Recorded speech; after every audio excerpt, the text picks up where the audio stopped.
Hey everyone, this is Matt, and in today's video, I got you a Yu-Gi-Oh! TCG deck profile. That's right. Wait a minute, didn't I already put one out for Eldlich the other day? Yes, I did, but this is not for Eldlich. This is for Floowandereeze, baby. That's right. I have you a Floowandereeze deck profile. So I took this to locals last time, and I went undefeated. I got first place. I 2-0'd everybody with the exception of one Danger Tearlaments player, where I that's the only game I dropped, but I beat him 2-1, right? So yeah, this is the spice right here. For those of you who follow my Master Duel content, you should know that I have a soft spot for Floowandereeze. I've made a Master Duel deck profile for Floowandereeze. So you can kind of already know a little bit what to expect. But yeah, Floowandereeze, in my opinion, is actually very very good in the format right now. Why is that? So some of the most popular hand traps right now are Imperm and DD Crow. And even Ghost Spell has been seeing a resurgence because of how often the meta decks like Spright and Tearlaments interact with the graveyard. Guess what? Floowandereeze barely interacts with the graveyard. So DD Crow Ghost Spell does almost nothing to Floowandereeze. And Imperm can be dodged using the Advent of Adventure quick play spell. So yeah, I don't recall seeing one Ash Blossom at the locals like when in the games that I played. I mean, it's possible that because there's a lot of chain blocking in Floowandereeze, it's possible that like if my opponent did have Ash, like they couldn't really use it. So yeah, but I think like if you want to play a relatively cheap deck, especially it's gonna get way cheaper now that it's we're gonna get a lot of reprints in the Megatons, right? Coming out in a couple weeks. I think Floowandereeze is just really good right now. Like, you should seriously consider playing this deck if you don't want to be one of those Tearlaments Spright meta slave players. I mean, Floowandereeze, I guess technically meta. It's not a traditional combo deck. I mean, it does have combos, but it sets up a board with a lot of like monster type floodgates, right? So I would say Floowandereeze is more of like a mid-range stun deck, right? Not quite a control deck, but it does have many elements of a control deck. It does have floodgating, right? But it relies heavily on comboing off, not very complex combos. They're pretty one-dimensional combos with like a bunch of like bird monsters, right? So, all right. So without further ado, let's get into this deck profile. For those of you wondering, yeah, I will be putting a link in the description about this playmat. This is another Dark Magician Girl Field Center that I sometimes use. Different, so you saw the other one I had with the Eldlich. So where did I get this? I just bought it from a random dude at my locals. I have no idea where it's from. Maybe some of you who do know, write it down in the comments or not. These sleeves are Dragon Shield. This is the Sky Blue Dragon Shield matte sleeves, which I use for the main deck and side deck. And then I'm using the Lime Green Dragon Shield sleeves for the extra deck. So I don't know. I just felt like these color schemes were like fitting for Floowandereeze. The Floowandereeze deck because it's a very colorful archetype as you'll see once we get into the artwork. But anyway, so let's get started. Yeah, for my undefeated deck profile. So let's start off with the Floowandereeze package, right? So we run 3 copies of Floowandereeze and Robina, right? So this is the most important starter monster of this deck. You should never cut down. You should never have fewer than 3 copies. You want to see this card as often as possible, ideally in every opening hand, right? Yeah, so basically, this card reads, and just like most of the Floowandereeze monsters have an effect that says if this card leaves the field, it's banished and says so it goes to the banish pile, right? And whenever you normal summon a Winged Beast monster, while this card is in the banish pile, you can activate the banish effect to basically return this to your hand, right? So you can set up a lot of chain blocking this way. And yes, these 2 effects can be used, are hard once per turn. So if you have a banished Robina and a Robina in hand, you can normal summon Robina, activate Robina effect, chainlink 1, and then chainlink 2, activate the other Robina effect in the banish pile to chain block, right? So Robina searches little birds. So most of the Floowandereeze engine pieces are the little birds, right? So you absolutely need 3 of these. Yeah, don't run fewer than 3. There's never a reason to argue for fewer than 3 of these. So yeah, one thing that's funny is like this card is a super rare, but honestly it has like ultra rare status, and I was hoping that we would get a rarity upgrade in the Megatons coming out, but actually for some reason the Megatons downgraded the rarity to regular rare, which is like okay, that's kind of awkward, right? But anyway, so moving on, we have 3 copies of Floowandereeze and Eaglin. So Eaglin, even though it's not as important as Robina in some instances, in some cases, I would actually argue it's more important than Robina, right? I mean, Robina, the main thing Robina is here for is to search Eaglin, if you really think about it, right? That's a primary search target for Robina, most of the time. Um, so Eaglin is a level 1 bird, so both of these are level 1s. This is water, these are winds, right? Same effect, leaves the field, gets banished. When a Wing Beast is normal summon, it returns from the banish pile, right? So these search as little birds, so level 4 or lower Wing Beast monsters. These search big birds, so these are level 7 or higher Wing Beast monsters from deck to hand, right? So typically the standard play is as a 1-card starter. You normal Robina activate effect to search. You search Eaglin if you don't have it in hand already. Eaglin, normal summon, right? So after every Floowandereeze effect, you get an additional normal summons, right? So Robina searches a little bird in normal summons, Eaglin searches a big bird in normal summons. So the thing is, if these get Ash, you do not get that extra normal summon. So it's a conditional, right? So if the search effect, the first part of the effect goes through, then you can normal summon again. So if the first effect does not, because it gets ashed or impermed or whatever, yeah, you do not get to normal summon again. So yeah, so normal Robina, search, grab Eaglin, normal Eaglin, search, grab a big bird. And now you have 2 bodies on the field. You can normal again. You can tribute summon 2 for a big bird. So yeah, 3 Robina, 3 Eaglin, no exceptions. For those of you who are just watching because you want to learn more about Floowandereeze, and you're wondering, oh, what card should I interrupt or what card should I stop? You should stop the Eaglin search, right? So basically, if the Eaglin search does not go off, that means the Floo player must rely on the big bird already being in the hand, right? Which is a lot lower probability. So yeah, if you're wondering what should I imperm, what should I stop the Eaglin effect? Stopping Eaglin is more important than stopping Robina, because all these are hard once per turn, right? Alright, next we have 1 copy of Floowandereeze Stree, 1 copy of Floowandereeze Token. So, Stree, some people like to play 2 Stree. I think 1 is enough, because it's searchable off Robina, right? And basically, this card is important because this normal summon effect is, when you normal summon it, you target a card in either graveyard, and you banish it, right? So this can effectively be used every turn, including on your opponent's turn, which I'll get into later. So yeah, you want to... So if you're using it to banish your own cards, typically you're either using it to banish, let's say you're under D-Shifter, right? You banish D-Shifter and now your graveyard is empty, you can use a second D-Shifter, for example. Or let's say you have a Floowandereeze card that's in your graveyard. So all these little birds and Floowandereeze cards, they go to the banish pile when they leave the field.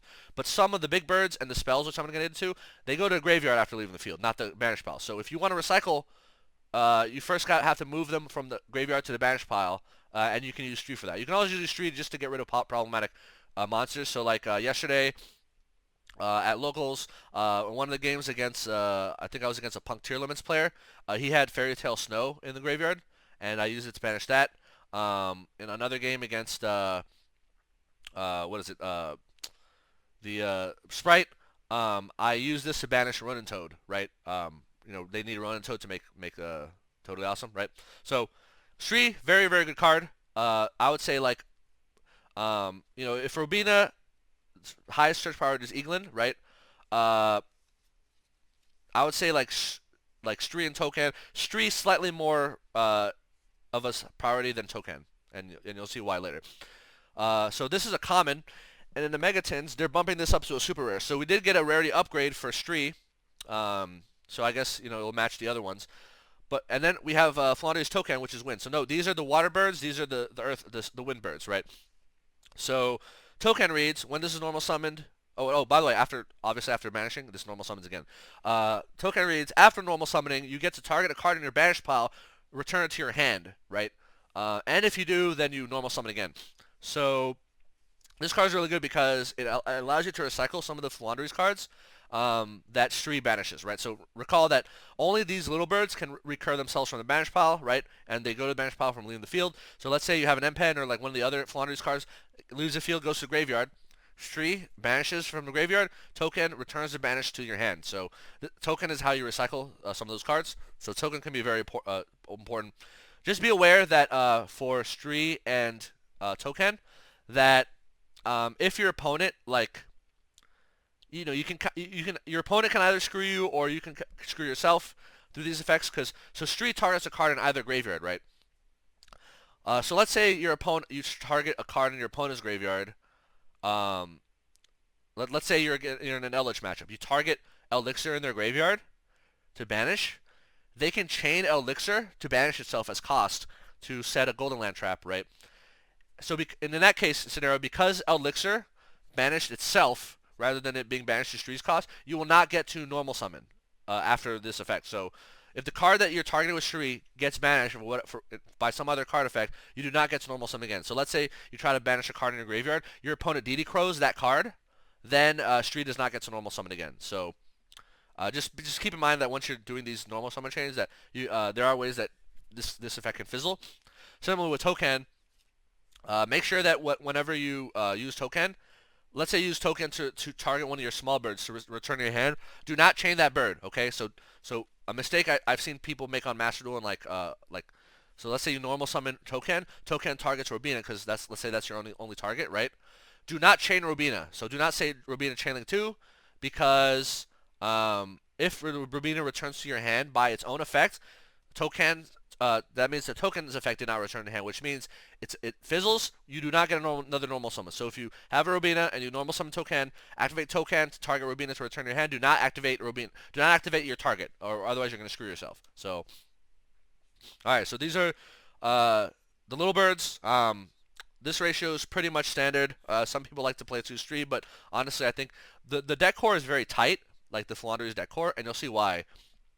So yeah. And then for your last two Floowandereeze monsters, we have 2 copies of Floowandereeze M-Pen. So this is your main boss monster, and this is the big bird that you'll be summoning most of the time, right, as your first big tribute summon. So M-Pen's a level 10 wing beast, so it requires 2 tributes to summon. It has a few effects. The first effect is when it's summoned on summon, right? So normally you do normal Robina, search, Eaglin, normal, search, M-Pen, tribute these 2 to summon itself, right? And then on summon, it has an effect that allows you to search a Floowandereeze spell trap from your deck to your hand, okay? And we'll get into the spell traps later. But yeah, and then after you do search that spell trap, you get to normal summon again. So M-Pen does continue the normal summon chain. So that's its first effect.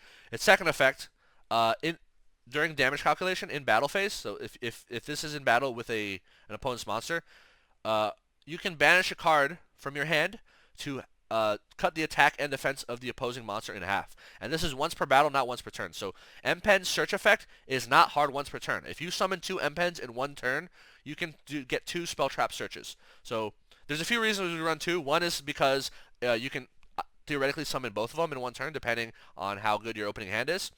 And then you get to search 2 spell traps, right?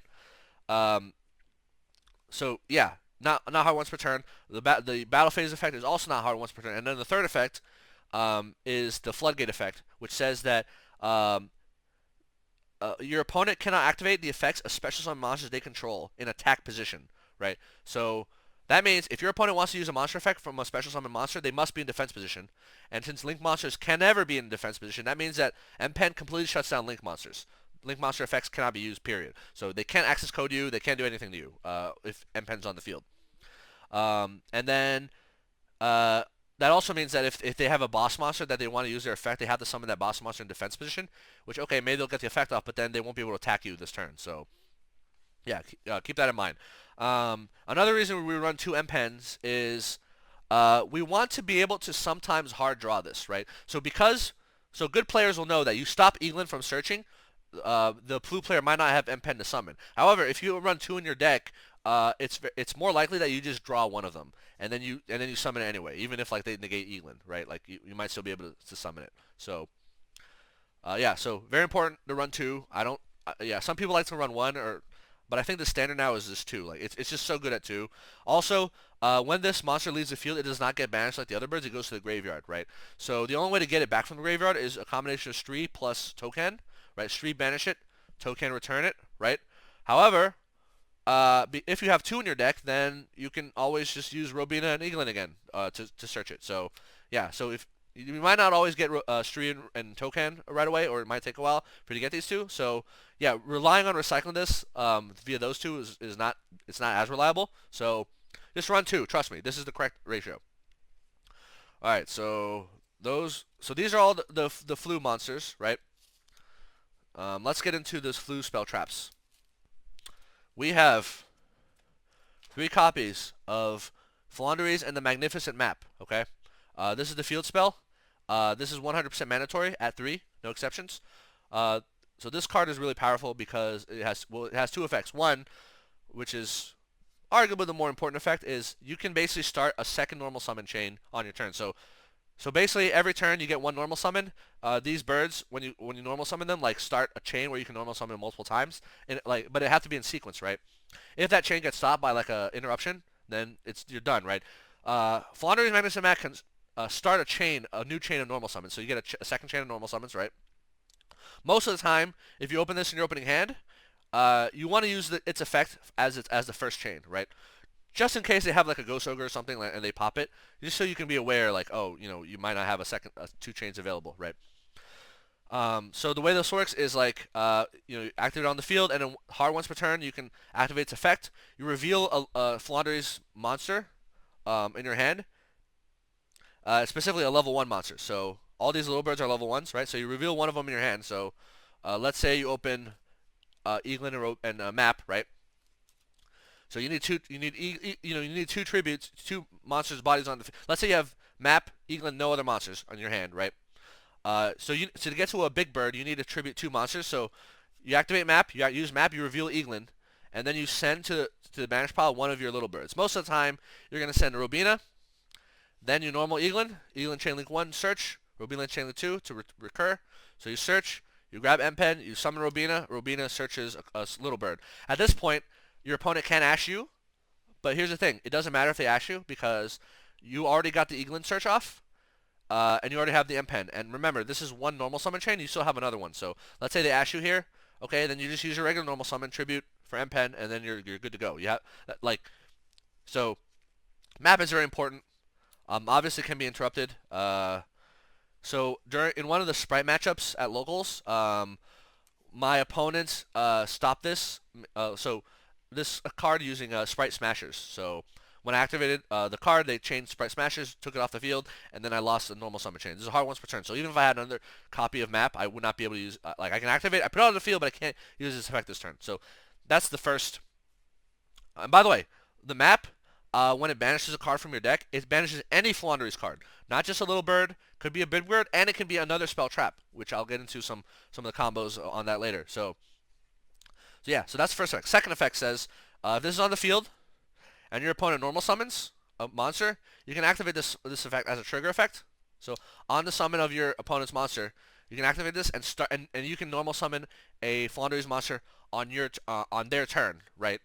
Using Map. So yeah, so Map is one of the ways that you can start a normal summon chain on your opponent's turn. And by the way, that effect applies to big birds. So the effect to start a normal summon on your turn by banishing a card only applies to little birds. But the second effect, where you can normal summon on your opponent's turn, actually happens, can also apply to M-Pen. So this actually happened once. I forget what the matchup was, but they stopped me from summoning Eaglin on my turn, but I had Map, and then they had the normal summon, and then I just tributed my field for Eaglin, or sorry, for M-Pen. So yeah, so very important.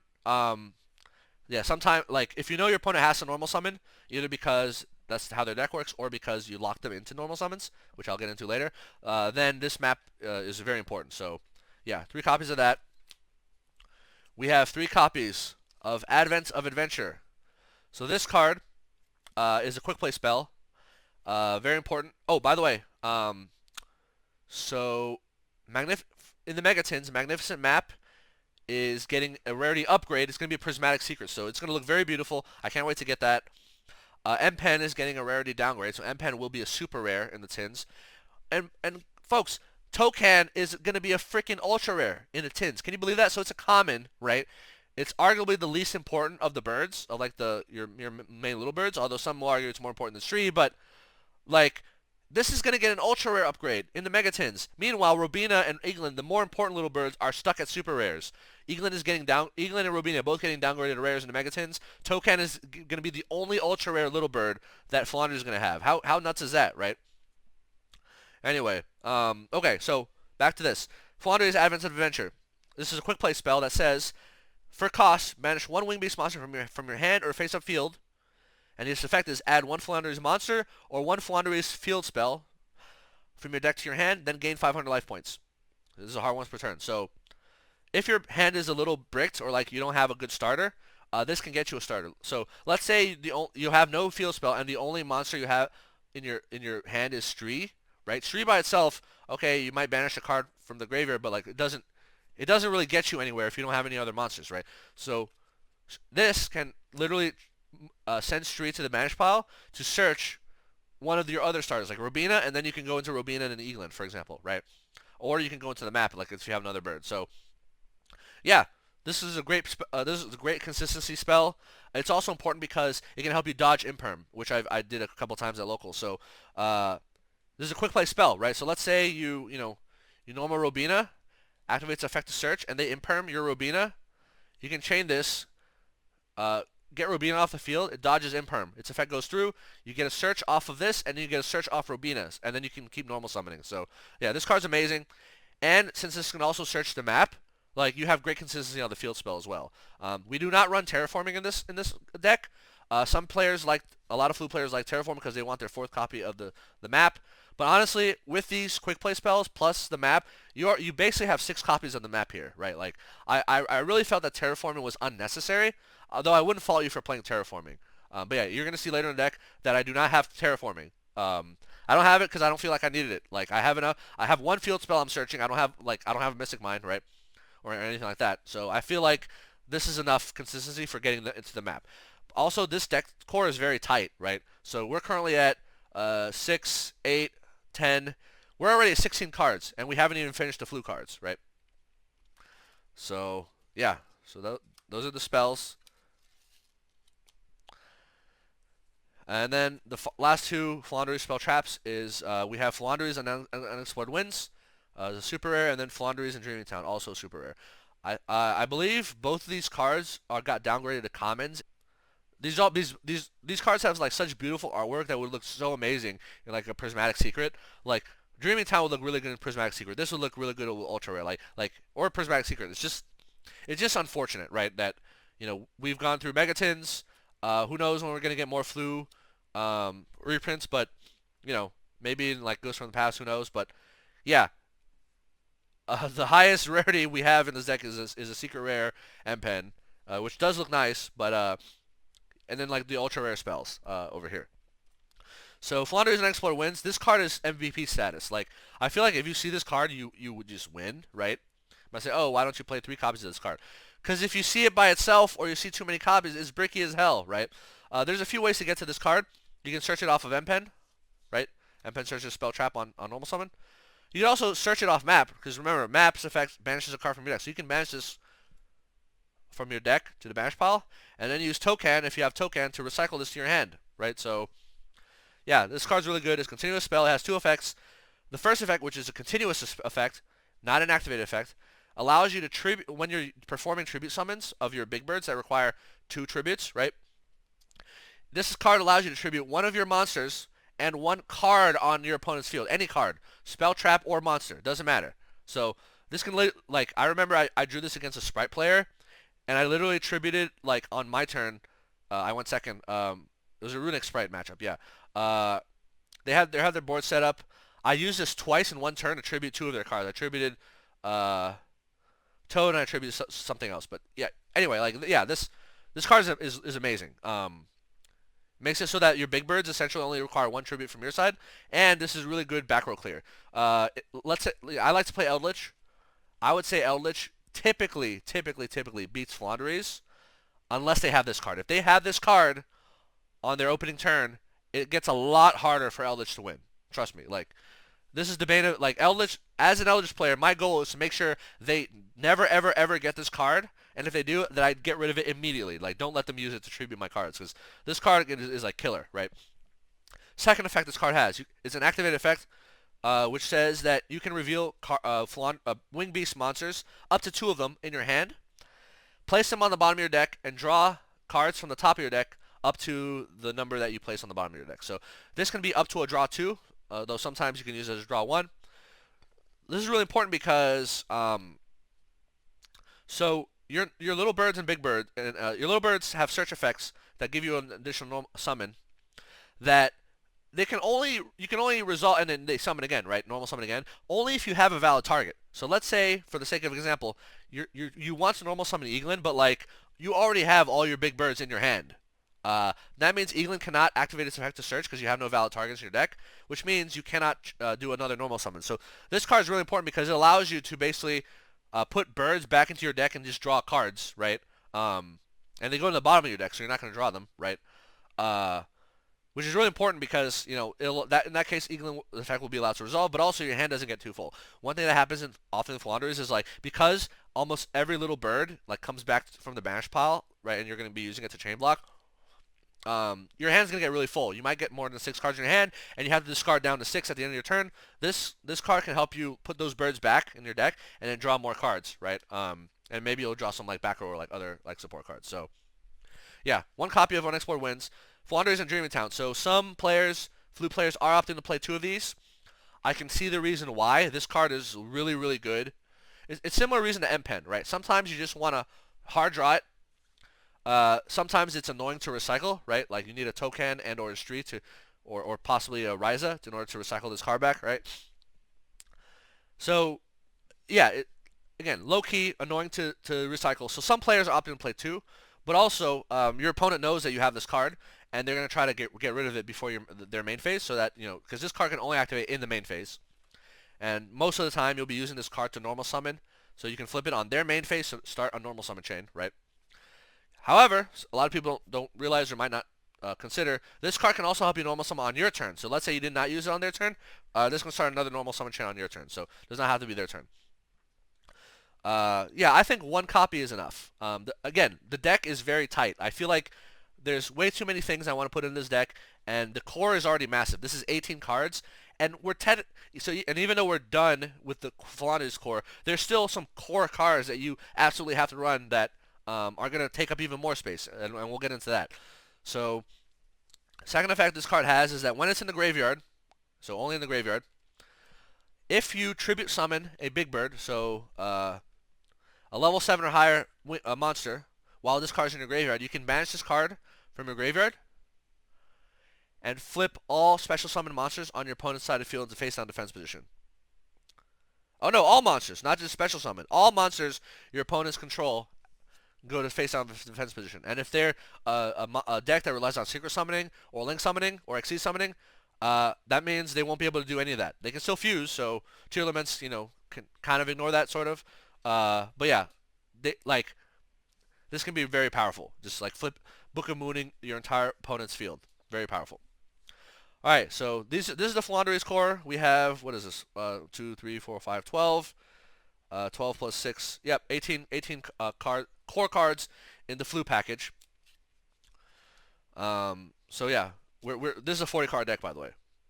So I'm gonna get into next other core cards that are not specifically Floowandereeze cards, but these are also cards that you absolutely should be running.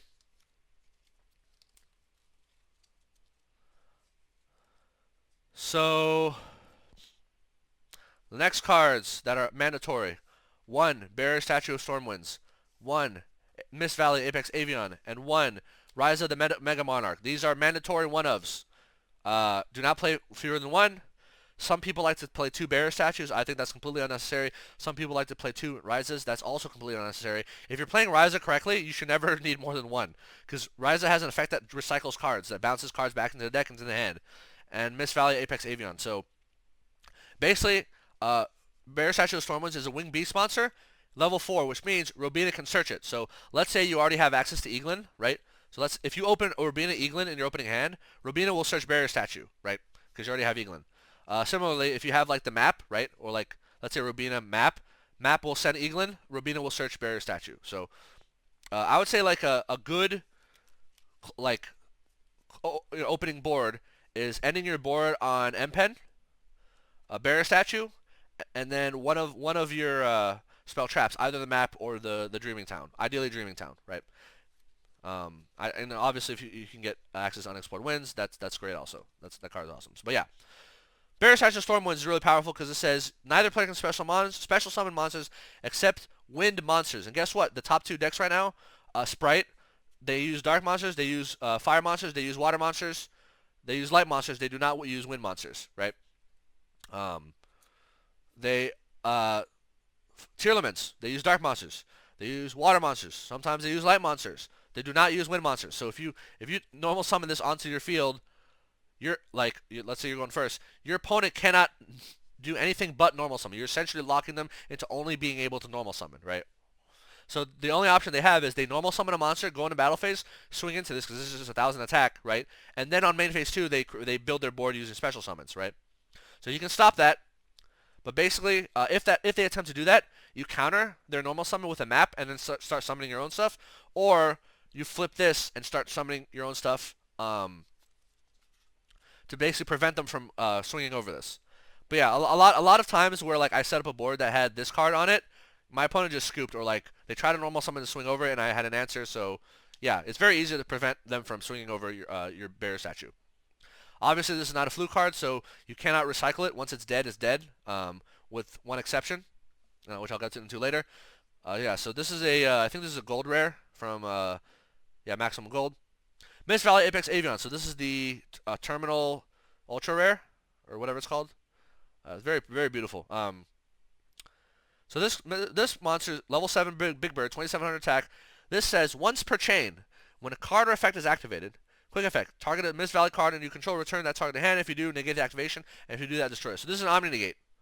So you put this out. Yeah, so if you suspect your opponent has something that they're going to use against you, like Harpy's Feather Duster, or maybe, so a good example yesterday, not yesterday, sorry, the other day at Locals.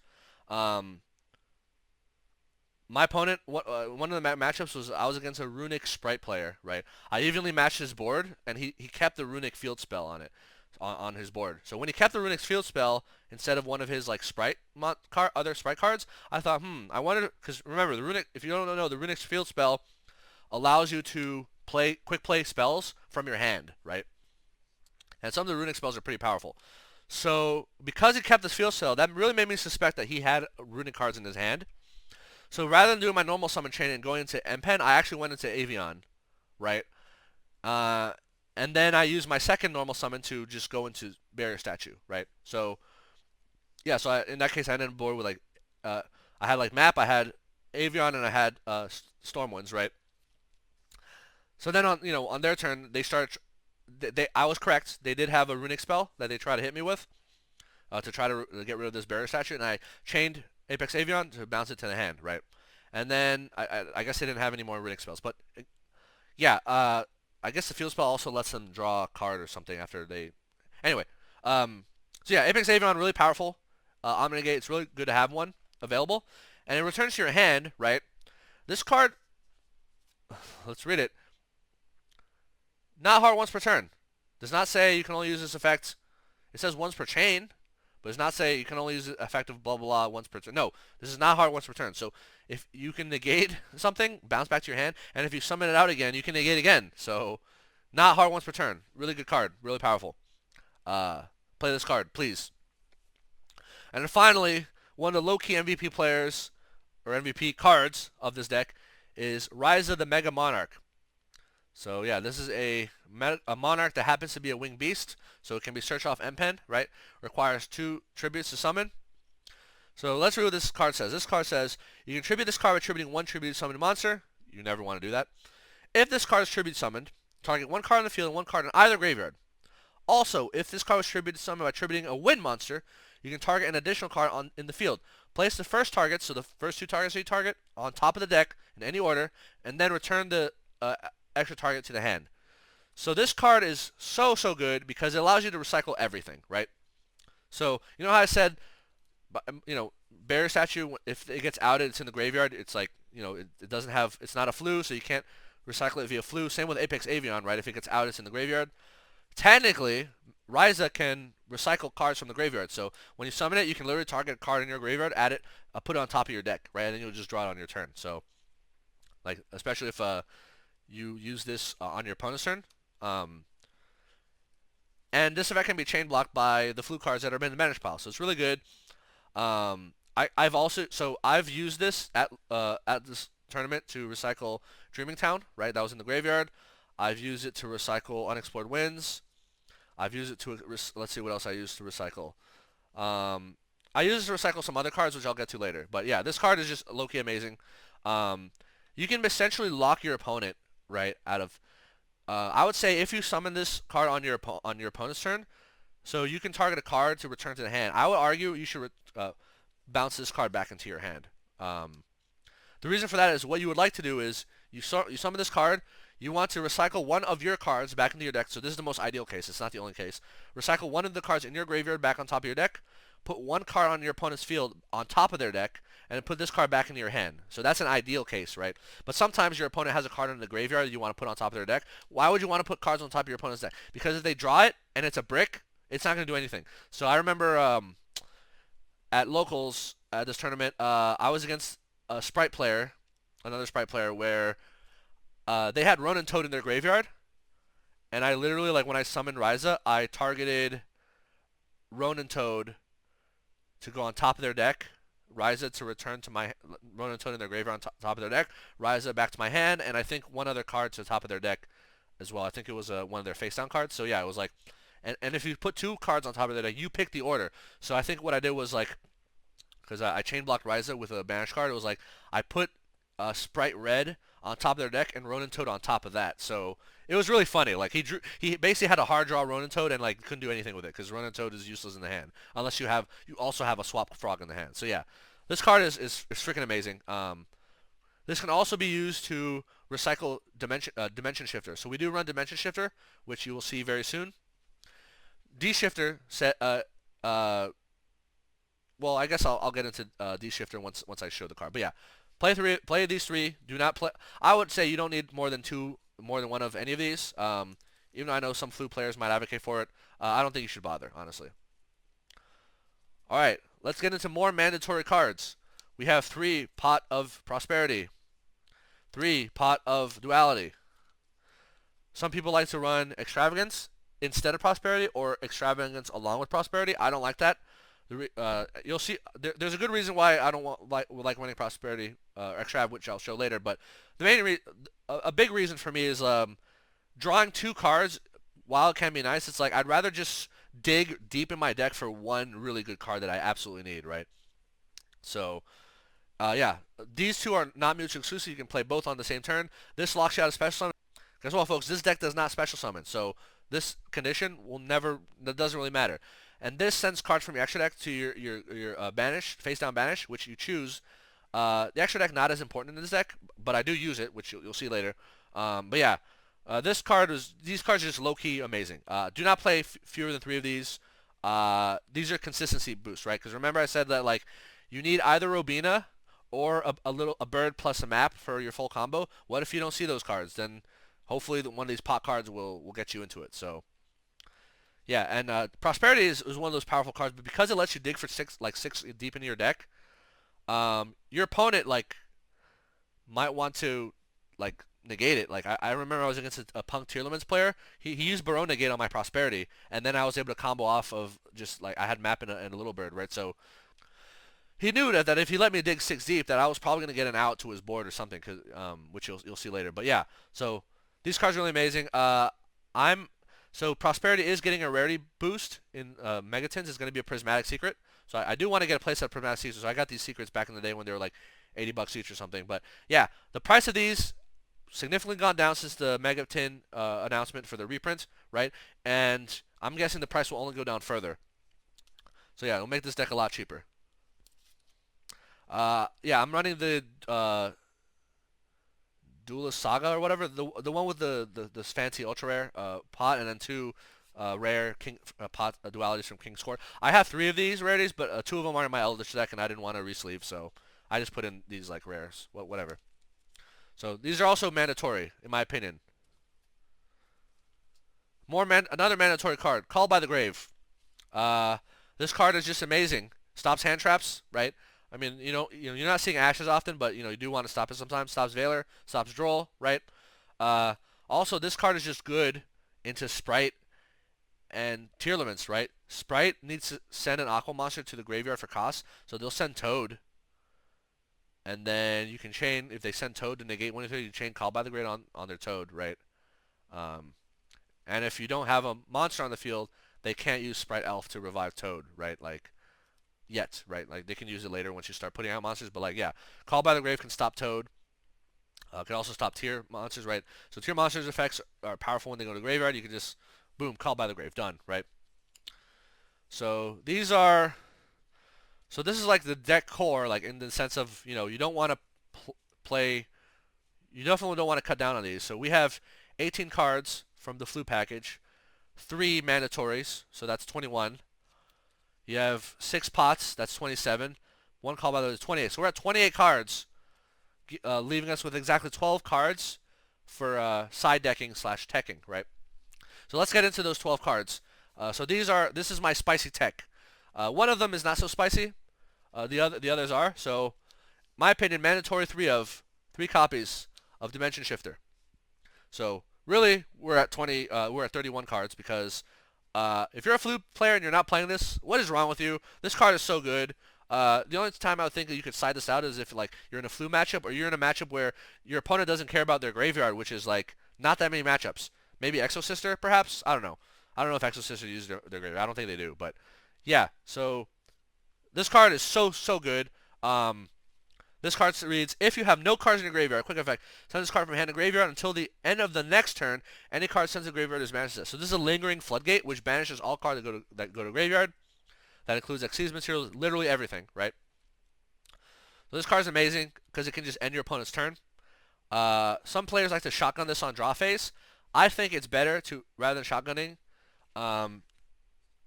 you instead chain this to one of your opponent's cards. So I was against at this locals, I was against a Punk Tearlaments player. They went first, right? I had this in my hand. They used E-Tele to bring out Xiamen. They paid 600. Xiamen searched Deer Note because they already had a Foxy Tune on their in their hand. They activated Deer Note and revealed Foxy Tune, right? So for those who don't know, I think Deer Note is the one that says like, reveal this card and one other whatever Punk, and send one of them to the graveyard special, the other one or something, right? So what I did was when he did that, I chained D-Shifter. So then that forces him to send one of those 2 Punk cards to the banish pile, right? They have to. And it also meant that the E-Tele that they used to bring out their Xiamen is basically wasted. So he had 2 choices: either end his turn, his E-Tele Xiamen gets banished, or he plays through D-Shifter. And guess what, folks? This guy decided to play through D-Shifter. So he literally like made a board under D-Shifter, right? A Punk board, a Punk Tearlaments board, mostly Punk stuff, right? But he went into Chaos Ruler. He milled 5, which went into the banish pile. A lot of those milled cards were Tearlaments cards, right? His end board was like Burrow the Fleur. It was super weak. All he could do was make Burrow the Fleur because his tier engine was shut down because he couldn't use his graveyard, and because Chaos Ruler, you know, to make Barone left the field, it went to the banish pile instead of the graveyard. It could not revive itself, so he was significantly crippled. So if I had shotgunned this card on draw phase, he would not have played E-Tele. He would not have sent his Punk stuff. So he would have just had more follow up the following turn. But so yeah, it's better in my opinion to chain this. The only potential issue with that is that they have triple tactics. Then they can use it, right? But if you wait to chain this to one of when they already have a monster on the field, they can't Psy-Frame Gamma, right? So you're susceptible to triple tactics talent, but you will not be susceptible to Gamma. Gamma negates this effect, right? Whereas triple tactics does not negate it, but it lets maybe they draw 2, maybe they look in your hand and rip a card out. So in my opinion, triple tactics is not as easy, not as bad to deal with as Gamma. Like if they Gamma this, then it feels bad, man. Especially if it's their turn, they get enough materials for a synchro. They get 2 bodies that can make a synchro 8 on their field. Like it's a disaster. Yes, do not. My opinion, do not shotgun this. So yeah. So normally, because of this card's effect, which says, oh, if you have no cards in the graveyard, you send this. Normally, if you use 1, the other 2 are bricks. Normally, right? You can't use them because you already have one in the graveyard. However, if you use either Stree, you can use Stree to banish this card from your graveyard, and then your graveyard will be empty. You can use a second copy. Bam, another 2 turns of banishing cards. Or if you instead of using Stree, you can use Rise of the Mega Monarch, right? Let's say D Shifter is the one card in your graveyard, right? On their turn, you normal Ryza, you bounce D Shifter on top of your deck, you bounce Ryza to your hand, and then you bounce one card on their field on top of their deck. And then on your turn, you draw D Shifter, your graveyard will be empty, you D Shifter. Bam, done. Infinite D Shifter loop. So not only did you brick their deck by putting a useless card on top of it, you recycled Ryza, you recycled D Shifter, and then you could literally play it again. Like, so freaking amazing. There's so much synergy in this deck with D Shifter. There's no reason to ever play fewer than 3 of these. Please play 3 D Shifter. This is a prismatic secret because it was in the Mega Tins from 2019. There will be a reprint of this in this year's tins as an ultra rare. So if you think this card's expensive, it's only gonna get cheaper. So yeah, so mandatory 3 of. Sometimes side this, most of the time you do not. And now for my personal spice. We have 9 slots of spice. 3 Ghost Reaper and Winter Cherries. 3 Dark Ruler, no more. And 3 Rivalry of Warlords. Let's go, baby! Alright, so I'm going to put D-Shifter with the other cards here. But essentially, 12 cards for side decking. This is what you will be side decking most of the time. Very rarely do you side deck out Shifter. So really, you have 9 primary side deck slots.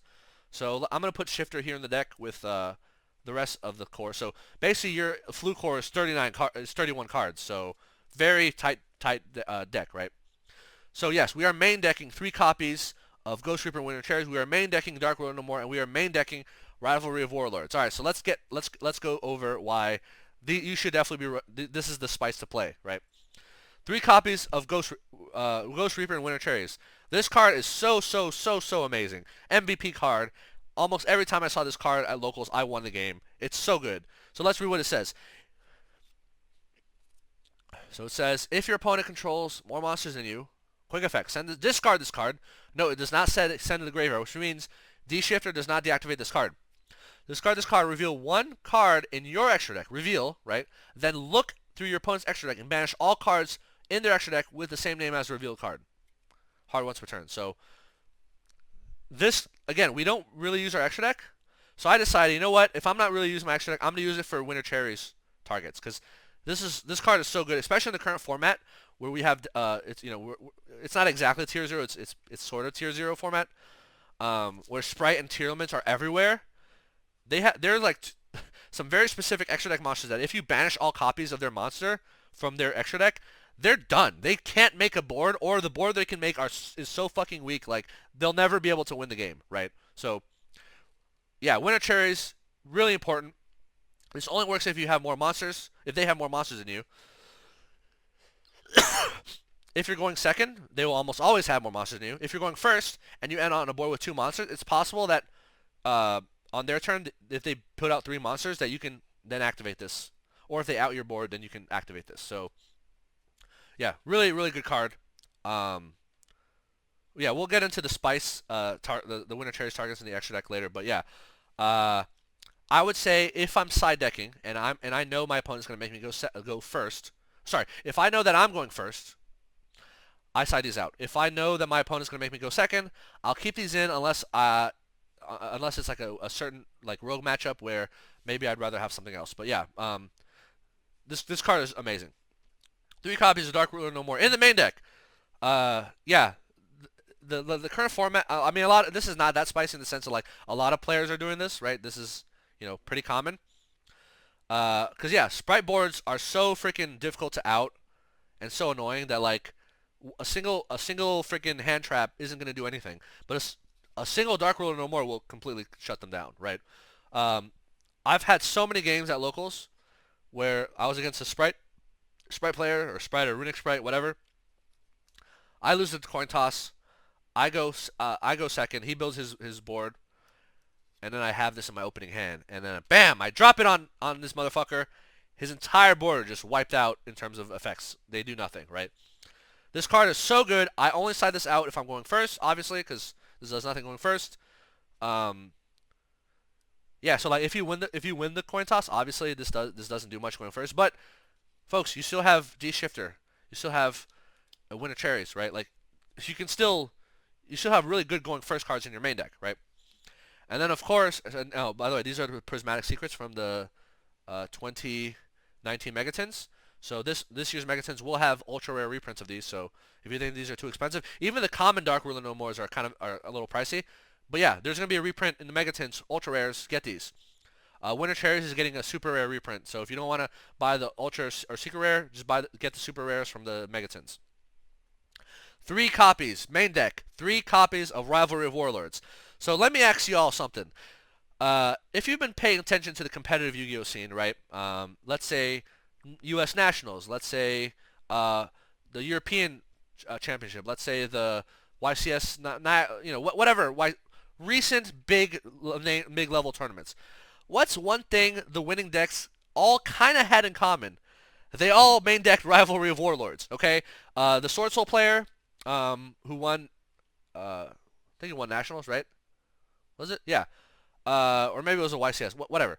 He main decked 3 Mystic Mine and he main decked 3 Rivalry Warlords. This card is cracked. It's so good, right? Especially in the current format. Because guess what, folks? Yeah, Spright matchup. All their main Spright engine monsters are Thunder type, right? Or Thunder attribute. No, Thunder type. Yeah. So this says you can only keep one type on the field, one type of monster. All our monsters are Wing Beasts, so this literally does not affect us at all. We can main deck these, and you absolutely should be main decking these, right? So, yeah, in Spright, if they stay on their Thunder monsters, they can't go into any link plays. They can't go into Access Code. They can't go into Toad.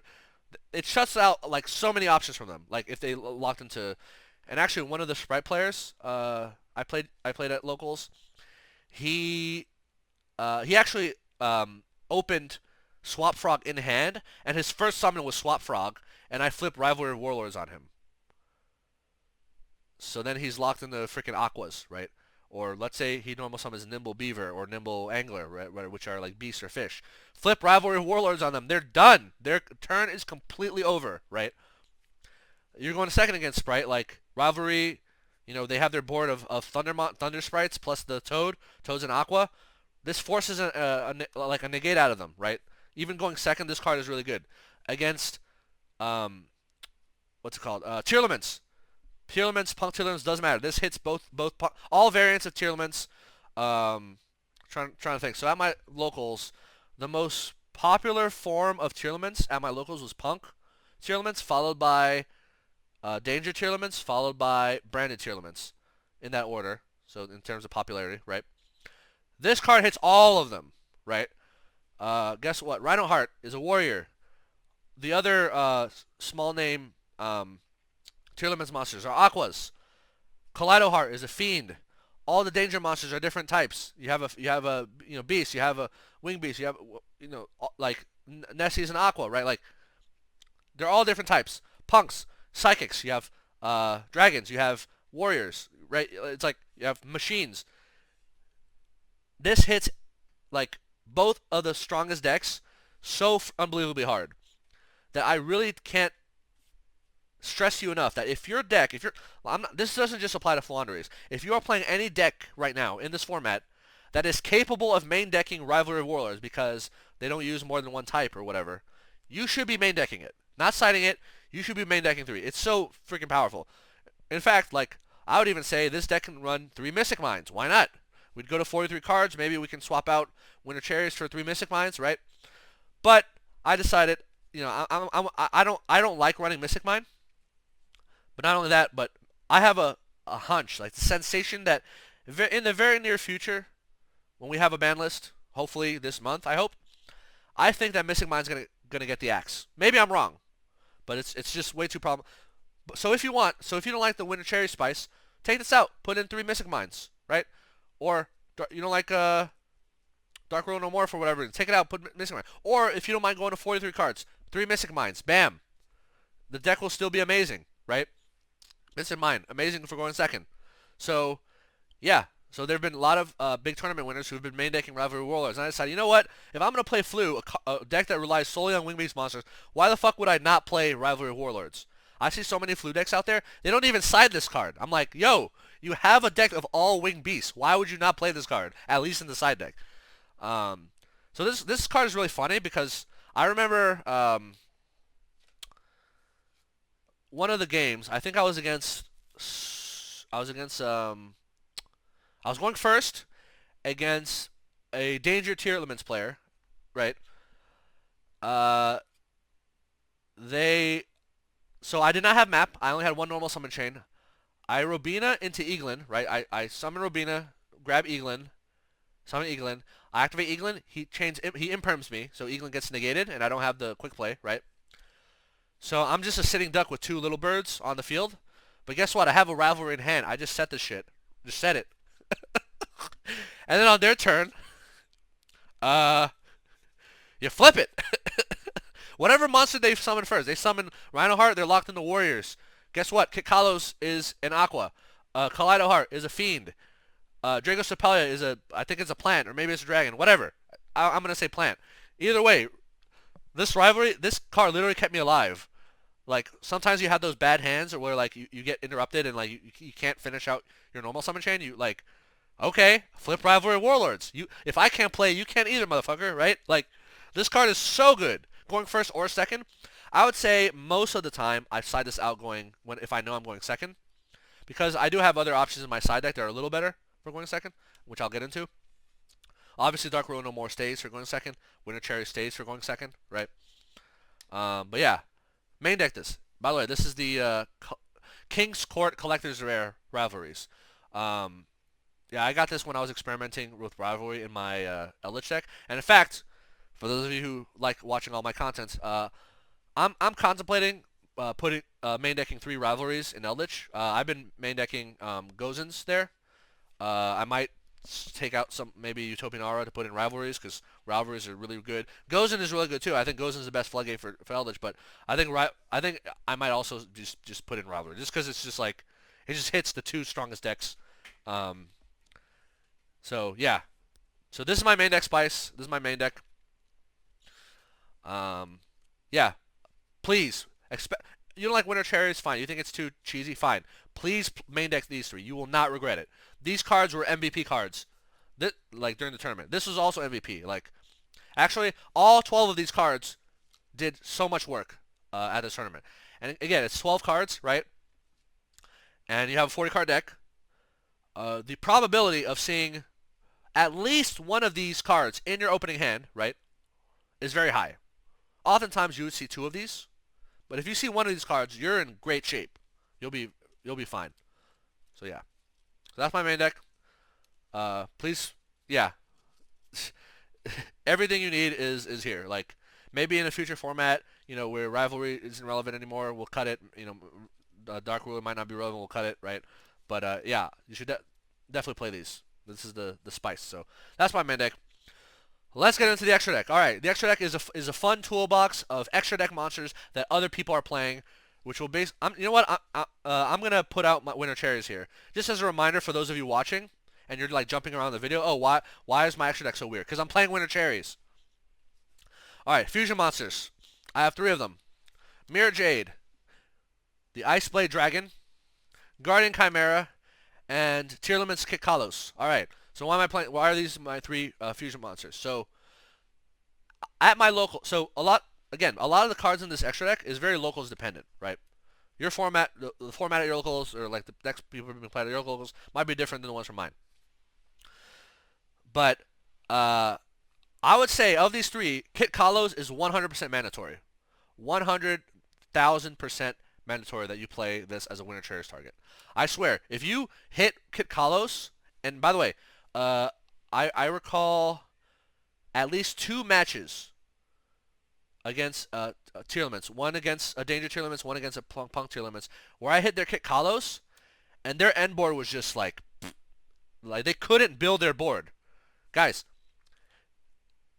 Kit Kalos can mills 5 cards, right? They need to mill cards. If they can't mill cards, they're not going to see their names, they're not going to fusion summon. Kit Kalos is also important because, Drago Stepelia? It's a monster that has a monster negate that can also reduce levels. That's a quick effect. They make Drago Stepelia by shuffling Kit Kalos from their graveyard back into their deck, right? Like, Kit Kalos is like, they need this card in order to function, right? If you Winter Cherries your Kit Kalos, so usually what I do is like, let's say the normal Rhino Heart, they mill whatever, a Tearlaments name. They activate the Tearlaments name in their graveyard. I chain Winter Cherries. I show them, hey, here's my Kakalos. I look at their extra deck. They have 1 or 2 Kakalos. I banish all of them, and now they have to fuse something. Maybe they'll make a Kaleido Heart, maybe not. But guess what, folks? Kaleido Heart, by itself, without access to Kakalos, doesn't really do much. Kakalos is their spell trap searcher, right? Imagine a Kaleido Heart. Like, let's say if they can make Kaleido Heart. Maybe they can't, right? Imagine a Kaleido Heart that has no spell traps to support it and no aqua monsters to summon, right? Because if they're making Kaleido Heart, they're shuffling 3 of their cards back, right? The Rhino Heart that they normaled, the card that they milled, and 1 other card in their hand. So basically, the only way they can even trigger Kaleido Heart to like bounce a card into your deck is if they have an additional Tearlaments name in their hand, right? And you like special summon it or whatever, like the special summon one, right? So yeah, Kakalos is, I swear, like you hit Kakalos, they're just left fumbling, not being able to do anything. So the Punk, I remember the Punk. Punk Tearlament, one of the Punk Tearlaments players. Oh, the one that I hit with D-Shifter and I forced him to go into a Barone.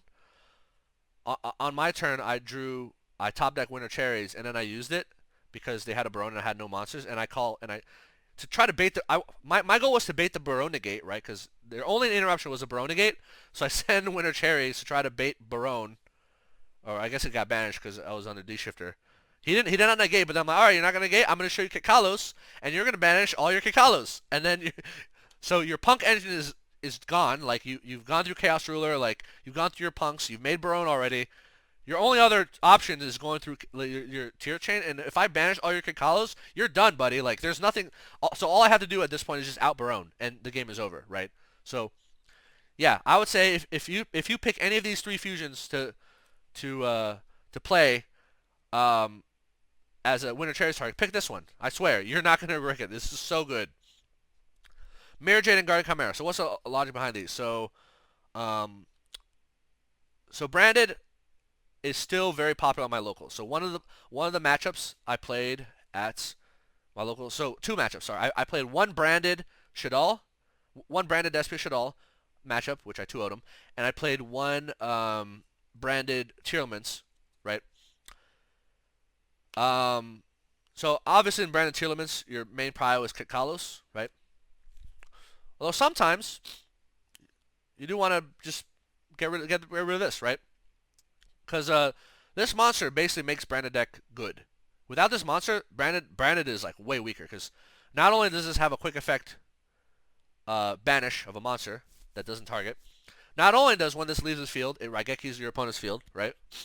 But also the cards that it sends for cost of its effect, let's say they send Albion, they can then search more extenders and spell traps, right?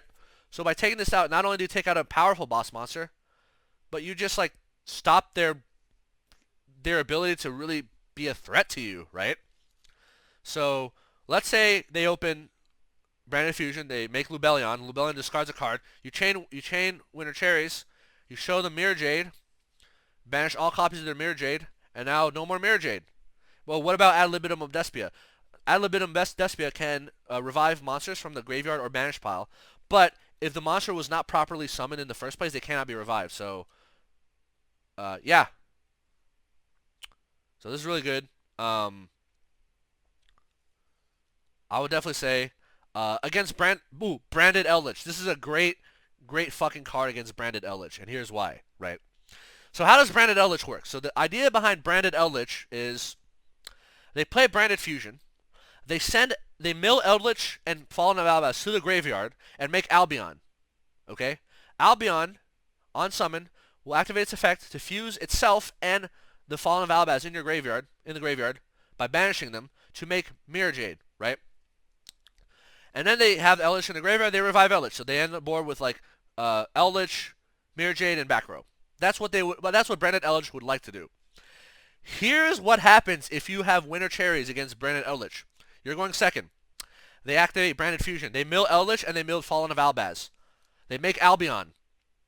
Albion activates its effect to attempt to fuse itself with the Fallen of Albaz. Guess what? if you chain to Albion Winter Cherries and you show them Mirror Jade, right, they banish all copies of their Mirror Jade. Albion's effect must resolve if it can, right? So that means if they have no other valid targets in their extra deck, that means that they must make a second Albion by fusing the Fallen of Albaz in their graveyard with the Eldlich in their graveyard and banishing both. Do you understand what that means, right? Like, against branded Eldlich, which, again, do not play branded Eldlich because it fucking sucks. Just play regular Eldlich. Say branded fusion, they mill Eldlich and Fallen of Albaz, make Albion. Albion is going to attempt to make Mirror Jade. You banish all copies of their Mirror Jade, they're required to resolve Albion if they can. So if they have a valid target, which they do, if they have a second Albion, right? Most branded Eldlich plays at least 2 copies of this and at least 2 copies of Albion because, a lot of them run 2 Fallen of Albaz, 3 branded fusion because they have 2 Eldliches, whatever. They have to make their second Albion, which involves banishing their freaking Eldlich, yo. So their end board is gonna be 2 Albion and back row. Albion does nothing, Eldlich is banished, and their back row has to be able to bring out another Eldlich from their deck. Like this, I'm telling you, you have to run this as a Winter Cherries target. This is so freaking powerful. Yeah, you know what? I revise that. Don't just run Kekalos, run Mirror Jade. You have to run Mirror Jade. So what's this Guardian Chimera doing here? Well, sometimes, let's say you're against a branded Despia whatever deck, and you don't draw Winter Cherries, so you can't take out Mirror Jade. Or let's say you're going second, you top deck this. This is your 6th card. They already made Mirror Jade. You can't banish it anymore. But you know they have a set branded in red, and giving them the ability to pop 2 cards on your field is no bueno. So what you can do is you can literally they activate branded in red. You chain Winter Cherries. You show them Guardian Chimera. And you're like, sorry, no more Guardian Chimeras for you. They have to make something else, like Masquerade or some other monster that's way, way worse than Guardian Chimera. So, yeah. Guardian Chimera, so kind of optional. Maybe you can run Lubellion. Maybe you run another fusion. Let's say you know that there are a lot of hero players at your locals. So, at my locals, there's at least 2 players that play heroes. They don't go every time. I have a DP in my backpack where I'll just swap out with Guardian Chimera and put in DPE, right? If I know, again, I get to my locals, I see who's playing today. If I see that, the hero players are all here today, I'm swapping this out for DPE, right? It's like, this, again, your extra deck is just a workshop, a toolbox of annoying extra deck monsters you want to get rid of with Winter Cherries. So whatever happens at your locals, adapt accordingly, right? So yeah. I went to my locals. I did not see any of the hero players there, so I decided, all right, DP, you're out. Guardian Chimera, you're in, because I saw there were a lot of branded players, and by a lot I mean fewer than Tearlaments, but I would say the 3rd most represented deck. So the 1st most represented deck at my locals was Tearlaments, followed by Spright, followed by branded Despia or branded something, right? Followed by Exo Sister. So, all right, so these are your extra deck fusions, so that's 3, right? Synchros. Borreload Savage Dragon, Bronze de Fleur, Geomathmech, Final Sigma. Alright. So what's up with these? So Bronze de Fleur is just like a good card to just get rid of, right?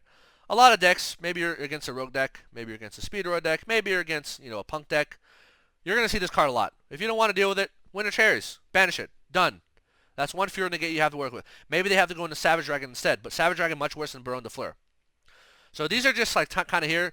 Honestly, Savage Dragon can be used for the Dragon Link matchup. Can also be used for the Dino matchup, right? Can be used for a lot of matchups.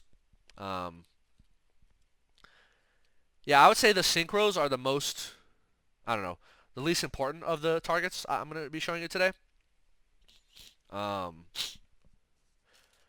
Yeah, I never actually use any of these at this locals. So Geomathmech Final Sigma. Why is this card here? So Mathmech, according to whatever stats, right, is the 3rd best deck according to a lot of people, right? Hilariously enough, nobody at my locals plays Mathmech. Maybe because it's a boring archetype. It's like, they're not even cool. It's kind of stupid, right? Whatever. Nobody at my locals plays Mathmech, but just in case, one day, because it's like the 3rd best deck, allegedly, someone wakes up one day, decides, I'm going to play Mathmech at locals today. I have this card just in case. So the thing about Geomathmech Final Sigma is, this card says, Where is it? If this, oh no, that's not it. If this, no, that's not it. Unaffected by card effects, while it is in the extra monsters. So if you're, so, and this is a 3K beater, right? So the thing about Floowandereeze monsters is like the highest attack monster Floowandereeze has is Rise at 2800, and then the main boss monster M-Pen is 2700, right? So 2700 normally cannot beat over 3K, but M-Pen has an effect that says whoever is battling, like you can banish a card, cut in half their attack, right? So because M-Pen's at 2700, technically M-Pen can beat any monster that's 5350 or lower, right? It can actually crash into monsters that are 5400, right? So this can actually, if access code somehow got to 5300, even though access code should never be able to because of M-Pen, this can actually fight access code, right? Like in battle and win. So it has to be able to cut the attack in half. So if you're playing a Mathmech guy and they know they're playing Floo, they're just gonna play Final Sigma and sit on it. They don't have to play anything else. This card will just win them the game. It's like, all right, I have Final Sigma unaffected by card effects. What? How the fuck do you out it as Floo? You can't, right? You literally can't, because M-Pen can't use its effect against it. You can't bounce it with Ryza. You can't tribute it using Unexplored Winds, because it says it's unaffected by card effects, and guess what? It's a continuous effect, but it is a card effect. So how do you out Final Sigma? You can't. So I decided, you know what? Just in case I'm against a Mathmech player, and they know from game 2 or 3 that I'm at Floo, I'm gonna, like, let's say game 1, you know, they don't know who they're up against. They combo off. They're not gonna end on Final Sigma because they don't know they're up against Floo. But games 2 and 3, where they do know they're gonna get against Floo, yeah, they're gonna make this and just sit on it. And then what are you gonna do? Like run out the clock? Like what can you do, right? So yeah, I decided to put Final Sigma in here because it's just like it's literally impossible to deal with otherwise, right? You either stop them from making the monster via other ways, like, you know, you have other, if you're going first, like, you can barrier statue them, right, because a fire monster, right? There are other ways to stop them. You're going first. You're going second. You better have this card to stop Final Sigma. If they know you're a Floo player, they're gonna make this, right? So yeah, feel free to swap these out for other cards that are important to your locals, or relevant to your locals. Xyz monsters. We have Prima Mathmech Laplacian, Exosister Michaelis. Totally awesome. So, you know how I said that Exosister was the third, did I say third? Third or fourth most popular deck at my locals. I never played, so I know the Exosister players at my locals. They're like hardcore. They play it like very often, right? I never saw them, but if you are against Exosister and you Winter Cherries, let's say they put out 2 bodies, they're ready to exceed someone, you put out Winter Cherries, you show them Michaelis, they have to banish all 3. They're running 3 copies in their deck, 100%. They're 100% running 3 copies of Exorcism Michaelis in their extra deck. You banish their Michaelis, they're done. Like, they will straight up scoop, right? Not at this locals, but I've played against Exorcister online. I played against like friends, right, for fun. You Winter Cherries Michaelis, they will scoop immediately. I swear to God, they will scoop immediately. This card is like the bread and butter of the Exorcister deck. Like, they need it to make their best plays, right? If there are no Exorcister players at your locals, feel free to cut it. Maybe, you know, like, what if the Exorcister players that I know at my locals don't show up? I might still run this because, again, it's like the third or I guess it's like the 4th best deck. I don't know. It's a really good deck. Maybe one of the other players will decide, instead of playing Tearlaments, I'm going to play Exorcister today. I have this ready just in case. Prima Mathmech Laplacian. So I have 2 Mathmech targets, right? I have Final Sigma and I have Laplacian. Laplacian so Final Sigma is impossible to out. Laplacian is just straight up annoying. So game 1, if they don't know that you're a Floo player, right, or you're playing Floo, they're gonna go into Laplacian on your turn. You hit them with Winter Cherries and banish all copies of their Laplacian. My guess is they had like 2 or 3 copies of this. Like, this is the card that says so they can summon it on your turn using the Factorial Trap card, and it says if this card is Xyz summon, you can detach up to 3 materials from it, then choose that many effects and resolve them in the listed order. Send 1 random card from your opponent's hand to graveyard. Send 1 random monster your opponent controls to graveyard. Or not 1 random. Send 1 monster your opponent controls to graveyard. Send 1 spell trap your opponent controls to graveyard. Hard once per turn, but you know, this is really annoying to deal with. Like, obviously, Final Sigma impossible to deal with, But like, if they don't know your Floo, if they know your Floo, they're gonna make Final Sigma. You win a Cherries Final Sigma. Game one, they don't know your Floo. You win a Cherries Laplacian, and then they're just gonna be sitting there twiddling their thumbs. Oh, like what did I? I guess they have to make the other one. Uh, yeah, maybe they'll make Final Sigma. If I don't know. Like again, I haven't really seen MathMech at my locals, so most of my MathMech playtests have been online. But yeah, like hitting them with this card on turn one, it's really funny.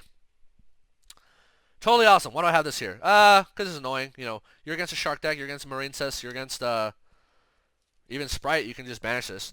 I would say this is not the best target to banish for Spright. I'm gonna get into what is. No, I do not. I do not have gigantic Spright, right? But I know there are sometimes at my locals a random Marine Cess will pop up. Sometimes a random Shark player will pop up. A lot of random water decks will pop up, and almost all the water decks make totally awesome, right? And obviously Spright makes it, so why not have it? So I think this card should be banned. I think it will inevitably be banned. I got the max gold rarity of this because I just figured like, oh, this card will not be around forever. I'm never gonna play Spright because I think Spright is too degenerate and it's not even a cool deck. So these are my XYZs. Feel free to swap in whatever you think is more pertinent to your locals, right? Let's get into link monsters. All right, so I have a couple. So let's start with the high link. So I have one Borland Dragon. So Borland Dragon is a really powerful. So there are Dragon Link players on my locals. They don't show up often, but it exists, right? So for Dragon Link, oh, technically I have Savage Dragon. Savage Dragon much easier to deal with than Borland.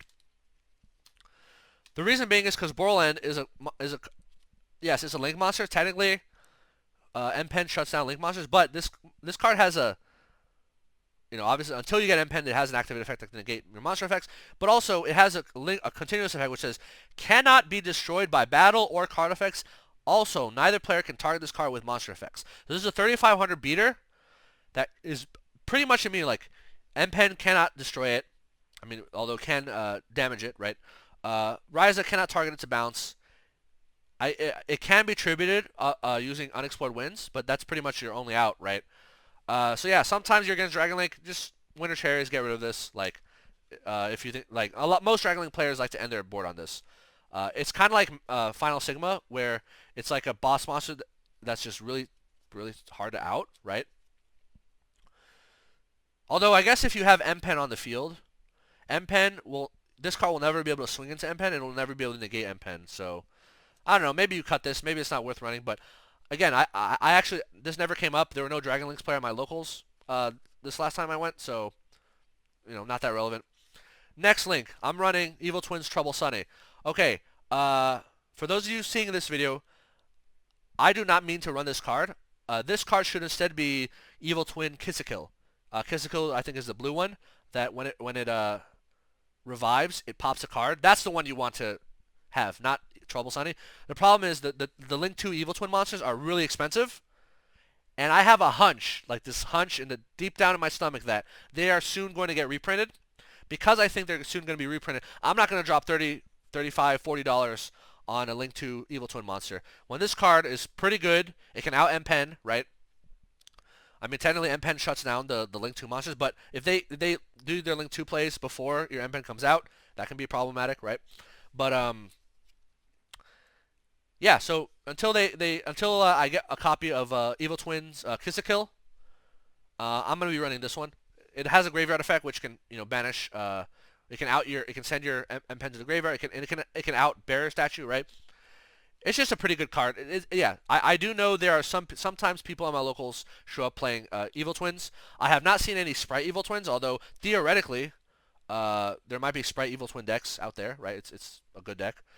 So yeah, this is just the target for Evil Twins. But if you own Evil Twin Kiss-A-Kill, run that instead of this, because the one that pops is much more annoying than this one.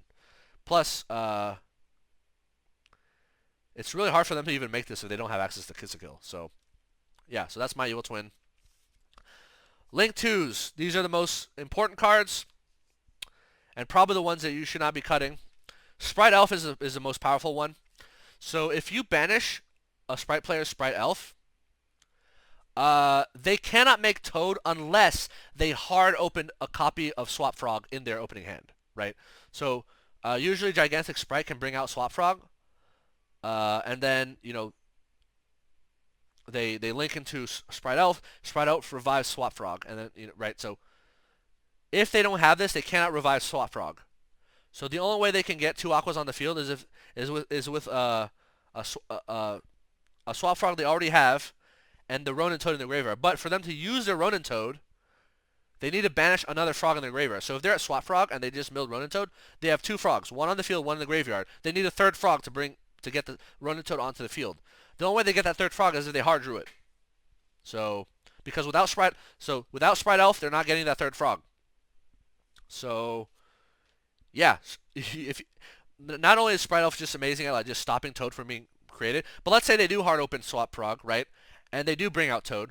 Toad's going to have 1 negate, right? So Spright Elf allows them to Toad twice per turn. Now they can only Toad once per turn. But also, they can't even revive their level 2s, right? Spright Elf is really powerful extender because it lets them bring back level 2s and rank 2s from the graveyard. Without Spright Elf, like their shit's just going to stay in the graveyard forever, right? And a lot of the Spright cards, they tribute or, whatever themselves to the graveyard to activate their effects, and then Spright Elf can bring them back. So if you hit their Spright Elf, you're against Spright, you hit Spright Elf, they're not going to play. Like, they're done. Like, they'll make a board that's so unbelievably weak that it's not going to do it. You don't have to worry about it. Christian Hockey Firebracks. This card is probably going to get banned soon, I hope. But yeah, decks still play this. Spright plays this. Punk plays this. Punk Tearlaments plays this. It's really good. You get rid of it. It shuts down their plays. DDD Abyss King Gilgamesh. So yes, I still see DDD players at my locals. At the locals that I won with this deck, there was a DDD player. I did not face them, but if I did, bam, Gilgamesh is the best winner cherries target. Because basically the way it works is like they have 2 pendulum DDs on their field. They link them away into this, and because they link away pendulums, they go to the extra deck, and then because this is arrows, this searches pendulum skills from the deck, and then they get immediate pendulum summons the 2 cards that they just linked away onto their field and whatever's in their hand. So this is an insane extender. In fact, a lot of times DDD players will summon all 3 of these on the same turn, right? I swear, you're against DDD, you winner cherries their Gilgamesh, their end board will be significantly weaker. Trust me. It's going to be way, way weaker than you can possibly imagine. So, yeah. If you see DDD players, if you know players play DDD at your locals, absolutely run this. And then finally, the last winner cherries target I'm running is Kagari. Sky Striker is still, a thing. I see it at my locals sometimes. Missing my like Kagari is their best link monster, followed by Shizuku. So I'm just engaged at 1, right? They like to use Kagari to recycle engage. You banish all copies of their Kagari. Their engages are done. Their only way to recycle spells at that point is multi-roll, and multi-roll is way easier outed. Plus, most of the time it's a one-of anyway, and they don't always engage into multi-roll. Like if they know they'll probably Shizuku into it. So, yeah, take out Kagari. You don't have to deal with it. So if you don't see Sky Striker players ever at your locals, don't bother running this. But I still think it's a good target. So yeah, so that's 15 extra deck monsters, all winner cherries targets. Very spicy. Yeah. Almost every time I resolved winner cherries at locals, I won. So please play this card. It's low-key amazing. All right. Let's get into the side deck. So my side deck is also kind of spicy, as you'll see very soon. We have 3 copies of Twin Twisters. So that's the first thing we have. Why Twin Twisters? People still play Anti-Spell Fragrance. Anti-Spell Fragrance completely fucks Floowandereeze. You know what else has been decent? Doesn't completely fuck Floowandereeze, but has been good against Floowandereeze. There can be only one. Really screws Floowandereeze. And Super Poly. Because of Garura, they can fuse 2 Wind Wing Beasts or 2 Water Wing Beasts into Garura, right? Super Poly. So the only time this came up at the locals was, and by came up I mean I sided these in multiple times, but I only really saw it once against a branded Despia Shadal player who played Tikaboo against me. Basically like I activated a bird to summon another bird. He chained Tikaboo, I chained Twin Twisters. Discarded a card, took out Tikaboo and one other card. Bam, done, right? I like this more than Cosmic just in case they have a Lancia. But also, there's so much back row that's just annoying, right? There's Spright Starter, there's Spright Smashers, there's Tearlaments Suliek, there's Tearlaments, whatever the other one is, right? There's a Tearlaments Field Spell, there's Super Poly, like, there's Random and Red. There's so much annoying back row that I felt like Cosmic Cyclone, as much as I love Cosmic Cyclone, taking out one card, I'd rather take out two cards. Like, discard a card and take out two cards. So, yeah, Twin Twister is really powerful. Only came up, I only resolved it once, but it was when I resolved it, it was against a freaking Tikaboo, and I also took out Super Poly. So I'm happy. That by itself was enough to justify keeping this in the deck. Yeah, if you suspect they have anti-spell fragrance or that they're going to side it against you, Twin Twisters, play this. It's a quick play. It's great. It can deal with back row. Speaking of dealing with back row, we're also running 3 copies of Evenly Matched.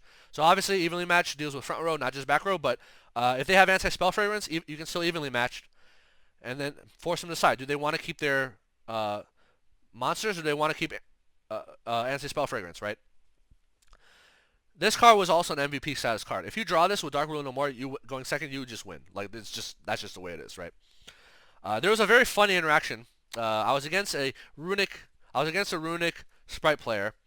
So what happened was, he set up his board. Trying to remember.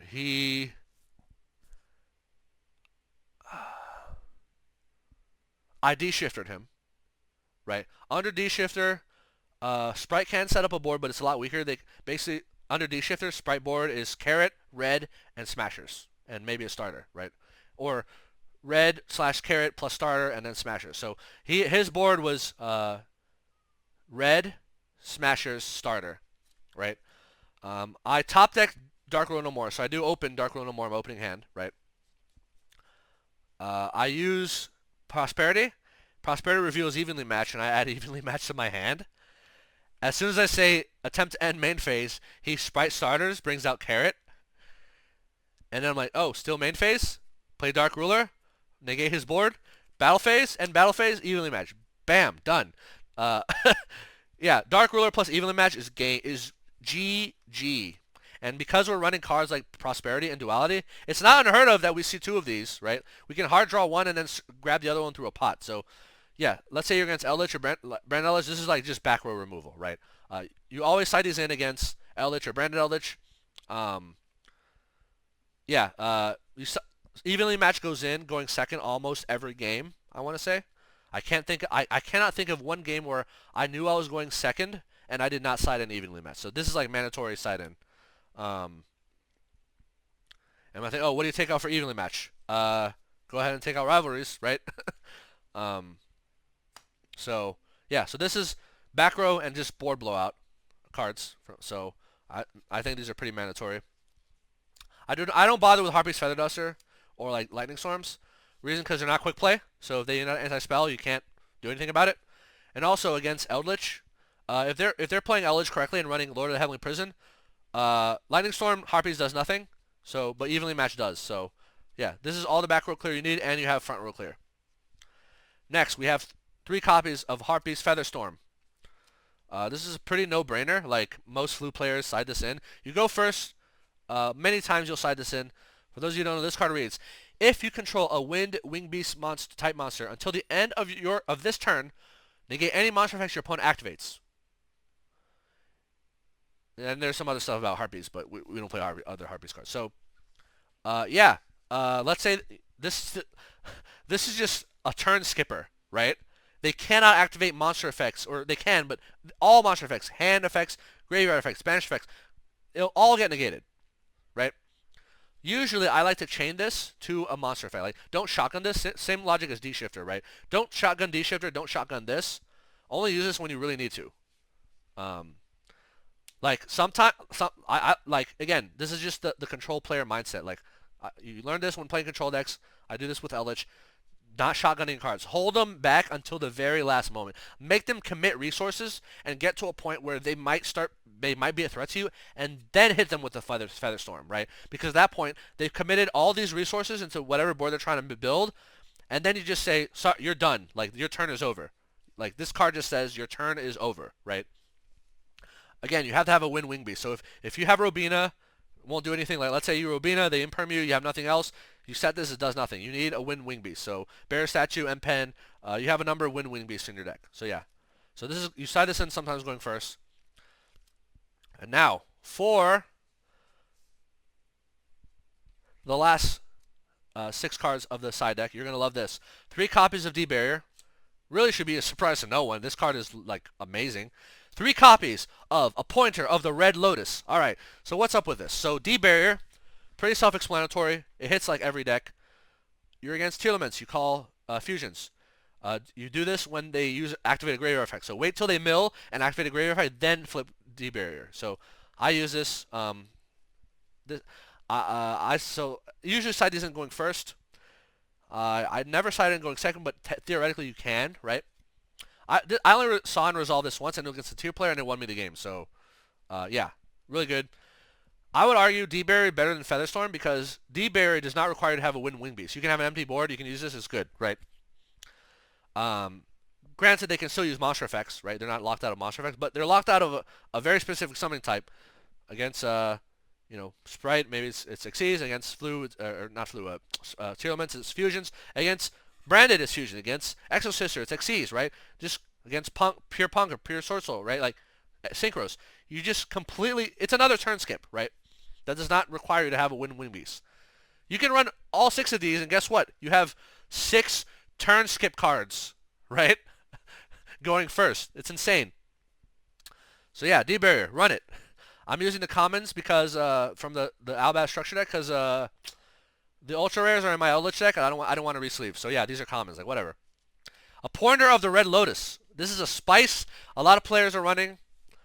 I don't see enough Floo players running this, but so remember when I said that, what is it? Some players like to run 2 copies of Dreaming Town because of, oh, what if they have like they try to bait you into your Dreaming Town? What if you know? By the way, Dreaming Town, not hard once per turn. What if they have back row clear, right, for your Dreaming Town? Then you have a second Dreaming Town. To which I say, okay, you could run a second Dreaming Town, or you can run a Pointer of the Red Lotus. Because guess what, folks? Remember how I said that I'm main decking 3 copies of Dark Ruler No More?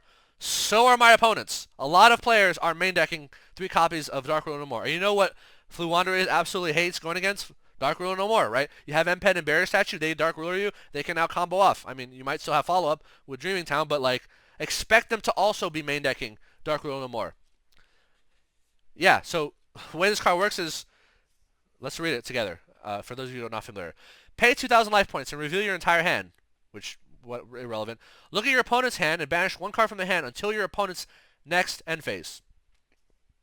So this basically rips a card out of their hand. You look at their hand, rip a card out of their hand, and they can't use it that turn. 1 turn, right? So I sided this in multiple times going first in like game 2 or 3, right?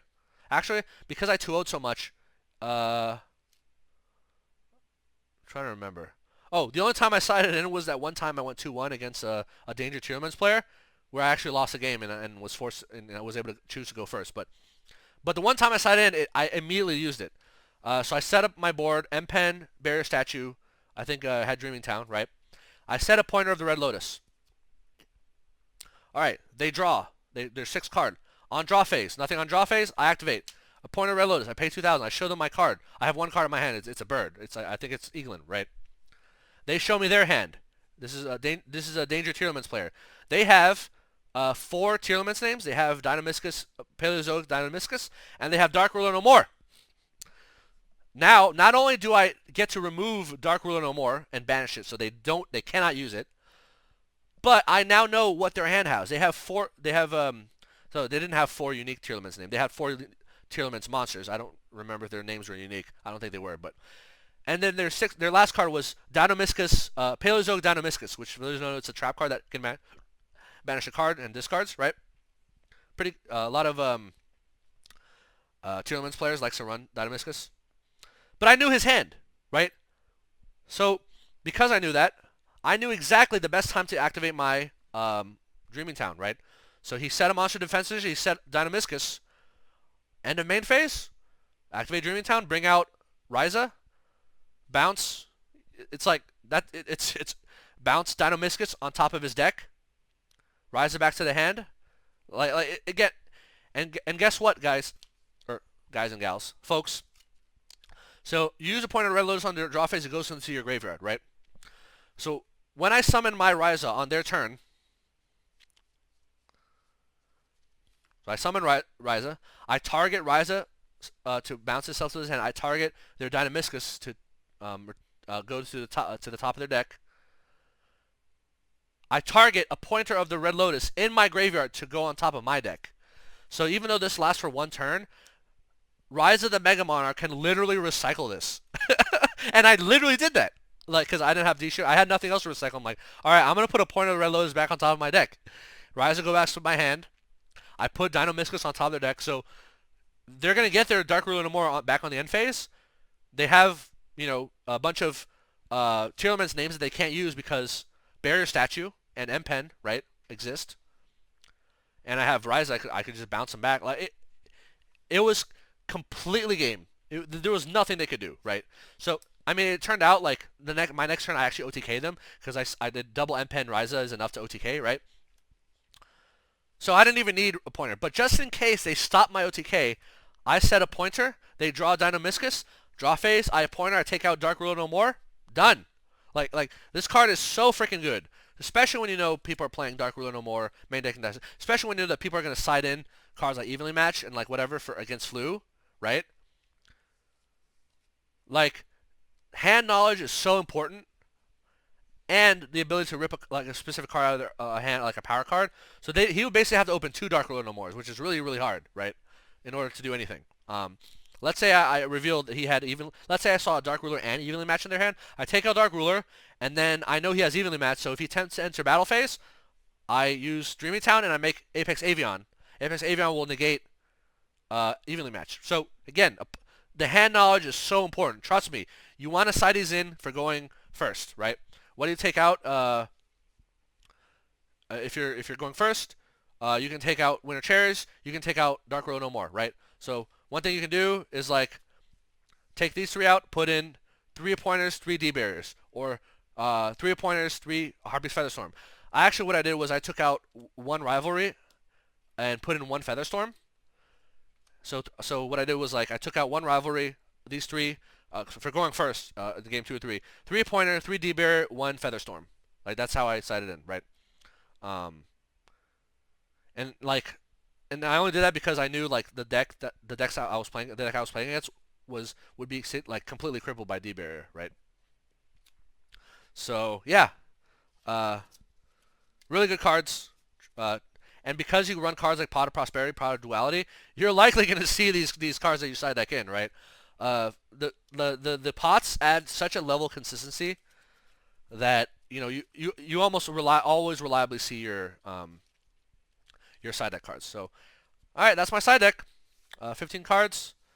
Yeah, no hand traps. The only hand traps I have in my entire deck: D-Shifter, which is like a lingering floodgate, and Winter Cherries. That's all you need. Like no other hand traps are really that effective. Imperm, not that powerful. Ash is laughable. Maybe Droll is decent, but even Droll is like not as good. Nibiru completely, conflicts with the deck. I guess I could run DD Crow. Some Floo players like to play 1 copy of DD Crow, but I feel like Stree does all the banishing from the graveyard I need. That I don't really need DD Crow, and I'd rather have these other cards that I showed you instead of DD Crow. I just feel like it's higher impact, right? So. Alright, so that is the deck profile. I'm going to do a couple combos, a couple interesting tricks that y'all might appreciate. So, let's start. The first combo is combo number 1. Just Robina.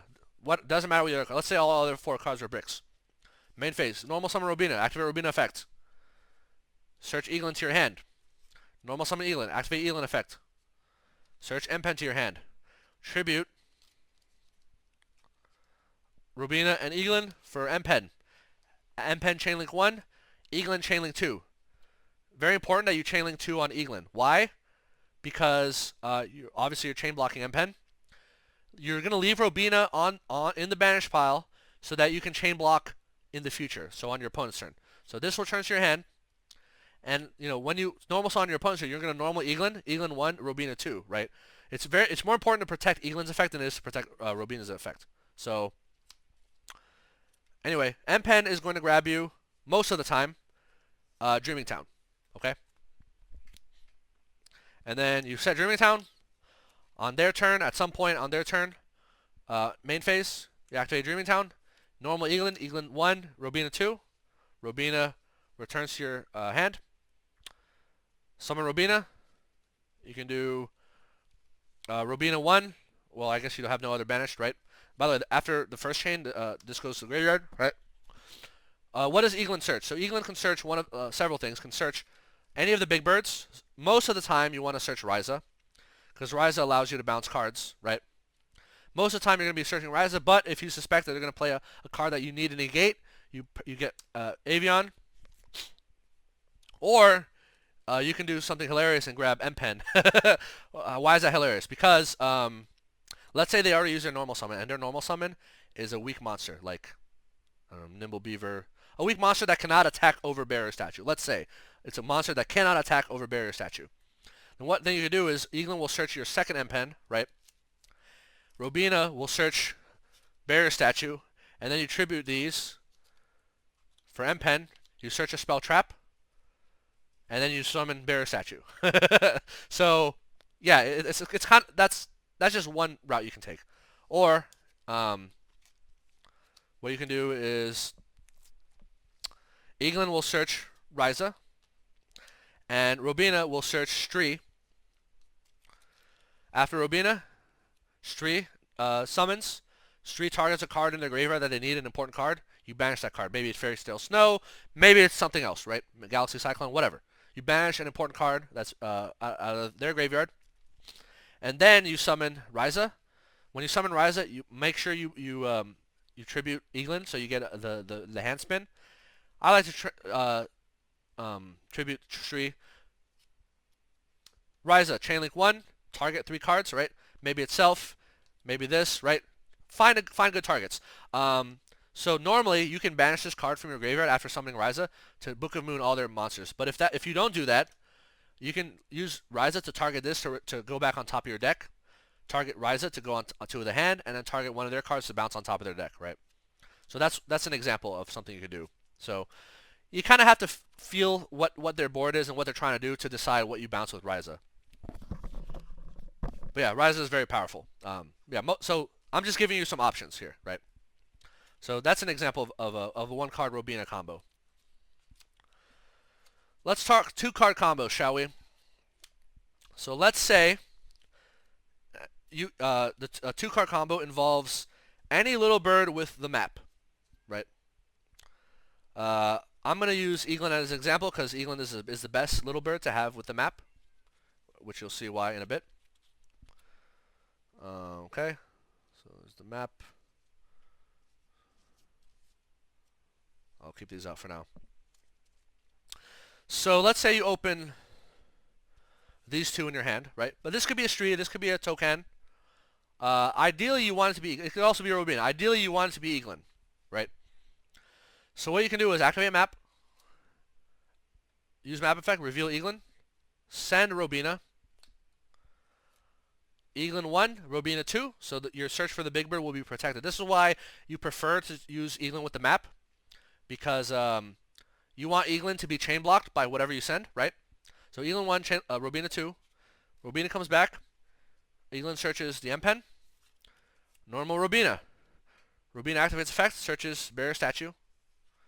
Tribute these two. Summon M-Pen. M-Pen 1, Eaglin 2. Eaglin returns to your hand. M-Pen searches a spell trap. You could search this, or if you're really feeling ballsy, and I do feel ballsy sometimes, you can search this guy, Unexplored Winds. So let's say you search Unexplored Winds, right? So this goes to your hand, and then this lets you normal again. You normal barrier statue, and then you activate Unexplored Winds, and now you have an Eaglin in hand plus whatever else. So why would you search Unexplored Winds over Dreaming Town? When most of the time you search Dreaming Town. So barrier statue locks them out of normal summons, right? Or not normal summons. Special summoning, monsters that are not wind. Most of the big decks do not have wind monsters special summon. That means they must normal summon something to attack over this. If they normal summon something to attack over this, by normal summoning, you can trigger map. Eaglin 1, Robina 2, right? Do the combo, summon out Ryza, take out their, like, you can stop them from running over the barrier statue, right? So you don't need Dreaming Town to do that. You can rely on the map to do that. Because they have to normal summon if they want to out the barrier statue.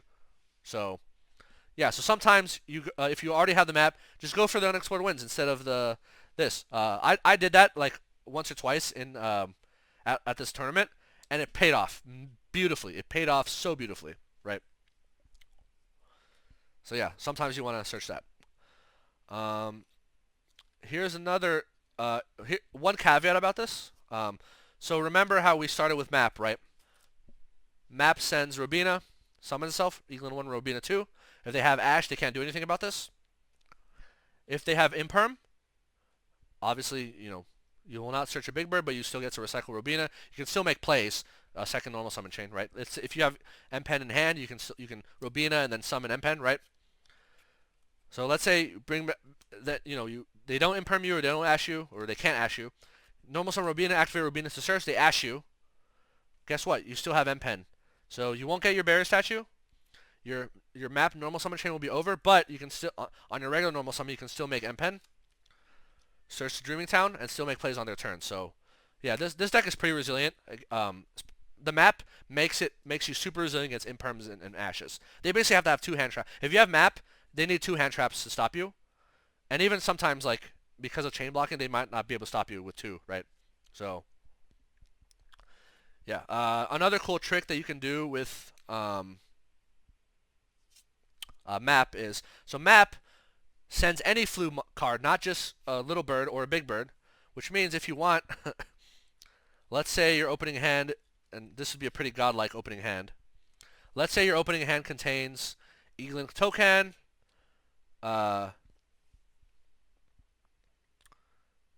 or, Robina Eaglin map, right? You can use map, activate map, you send unexplored winds, Robina searches Token, Token returns unexplored winds, Eaglin grabs the M-Pen, and then you tribute, Eaglin plus whatever, maybe Robina for the M-Pen here, right? So you hold the Token. And now you search Dreaming Town, and now you have unexploded winds, and you're good to go, right? So, yeah, so if you have access to Token easily, the map can actually get you unexploded winds. You don't have to rely on searching it off M-Pen. So, just keep that in mind. There's a lot of little combos like that you can do. So yeah, another popular thing to do, which I mentioned before with D-Shifter, right? You can recycle D-Shifter. So let's say D-Shifter is in your graveyard. It's active on your opponent's turn. So on your opponent's turn, when you use map or Dreaming Town, you summon Ryza. Ryza target self, bounce the hand. Target D-Shifter, go on top of your deck. Target one of their cards to go on top of their deck. So yeah, Ryza's recyclability is so really important. So yeah, those are some main combo lines. I'm sure there's other little plays you can make, but yeah, they're not very complicated combos, right? It's very easy for most new players or players who aren't used to combo decks to not mess up the combos. So yeah, I really enjoy this deck. Yeah, it's obnoxious because it uses floodgates, but fuck it, it's the whole point of modern day Yu-Gi-Oh, if you really think about it, is just not allow your opponent to play Yu-Gi-Oh, right? Do whatever it takes to stop your opponent from playing Yu-Gi-Oh. That is the point of modern day Yu-Gi-Oh. So yeah, people who like to complain, oh, floodgates, this and that, I mean, bro, if combo players had the option of a one card starter to set up 13 Omni Negates, they'd play it, right? I mean, what was it? Old Drytron with Herald of Herald was like that, right? When Ava was legal. So yeah, don't listen to the haters who whine and complain. There are outs to these decks. These decks aren't perfect, so they just need to out it. Draw the out, right? So yeah, but I don't know. I just think that the art is just really pretty. I'm not a big fan of birds. I don't I don't care for birds. But look how pretty this art is. Look at that. So pretty, right? Every one of the birds. Such pretty art. It's really a shame that these are not in higher rarities. Sometimes, Stree, you know, look at that, very pretty. Yeah, I'm a huge sucker for the artwork on this archetype. That's why I play it. It's a guilty pleasure of mine. Is my channel gonna transform into a Floo channel? No. I'm still gonna primarily play Eldlich, but you know I already won the locals first place undefeated with Eldlich. I decided, you know what? I'm gonna play Floowandereeze now. Right. And now that I've won the Floowandereeze, maybe next time I'll play Heroes. We'll see, or Neos, right? Um, yeah. Look at this pretty artwork. Your boss monster is a pengu. It's a freaking penguin. Come on. Like, how could you not fall in love with this archetype just from the art by itself? Like, yeah, it's obnoxious to play against, but yeah, it is what it is. Most decks in Yu-Gi-Oh are obnoxious to play against. So, anyway, all right. Hope y'all learned something. You know, I'm probably not gonna make too many flu videos. Maybe I'll make some matchup videos, maybe some master duel videos. We'll see. It all depends on my mood, honestly. But yeah, I do want to showcase that I'm capable of playing decks that are not just like set 5 pass, you know, not just Dark Magician or Eldlich.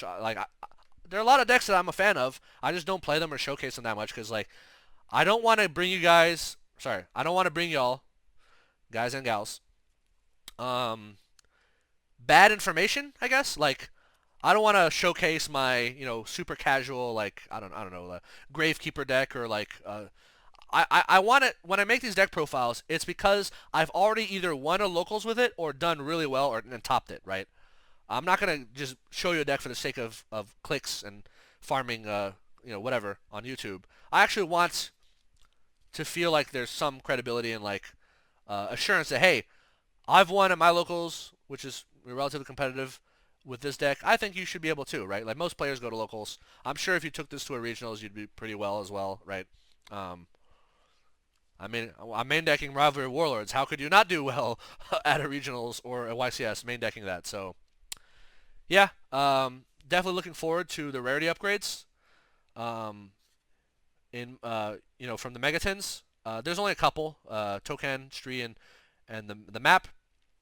When I will do a Megatons unboxing. I pre-ordered 2 cases of the Megatons, by the way. I will do an unboxing for that. And with the unboxing, I'll probably, like, if I pull the cards, I'll probably immediately sleeve them into this deck because I'm pretty excited about them. Yeah, especially like the prismatic prosperities are probably going to look super nice. So yeah, I also want that. So yeah, feel free to leave a comment. Yeah, sorry, I decided to turn to a degenerate meta deck, right? Rather than just playing my Dark Magician or Eldlich or whatever. But Subterror, it's fun. I enjoy it. It's simple. It doesn't take forever, like to play, right? You don't take like spend 20 minutes on a turn. Yeah, the deck has some consistency issues. There's other issues with it, but overall, it's a solid deck. I don't think it's gonna fall out of meta anytime soon. So yeah, thank you all for watching. Oh, by the way, it's funny because what is it? Runic has been making an appearance because of the Tactical Masters. Runic Spright. So the Runic deck banishes your cards face up from your opponent's deck. That's great against Floowandereeze. You want them to banish your cards face up, right? Because you're likely to see more birds that way. So, yeah, if you run it like if there are people playing Runic packages at your locals, like yeah, Floo is hilarious because it's like, oh, you want to banish the top whatever cards on my deck? Fine by me. You know what I mean? Like, please do. So, yeah, it's very funny. All right. Hope y'all learned something. Catch you on the next video. Thanks for watching. Peace.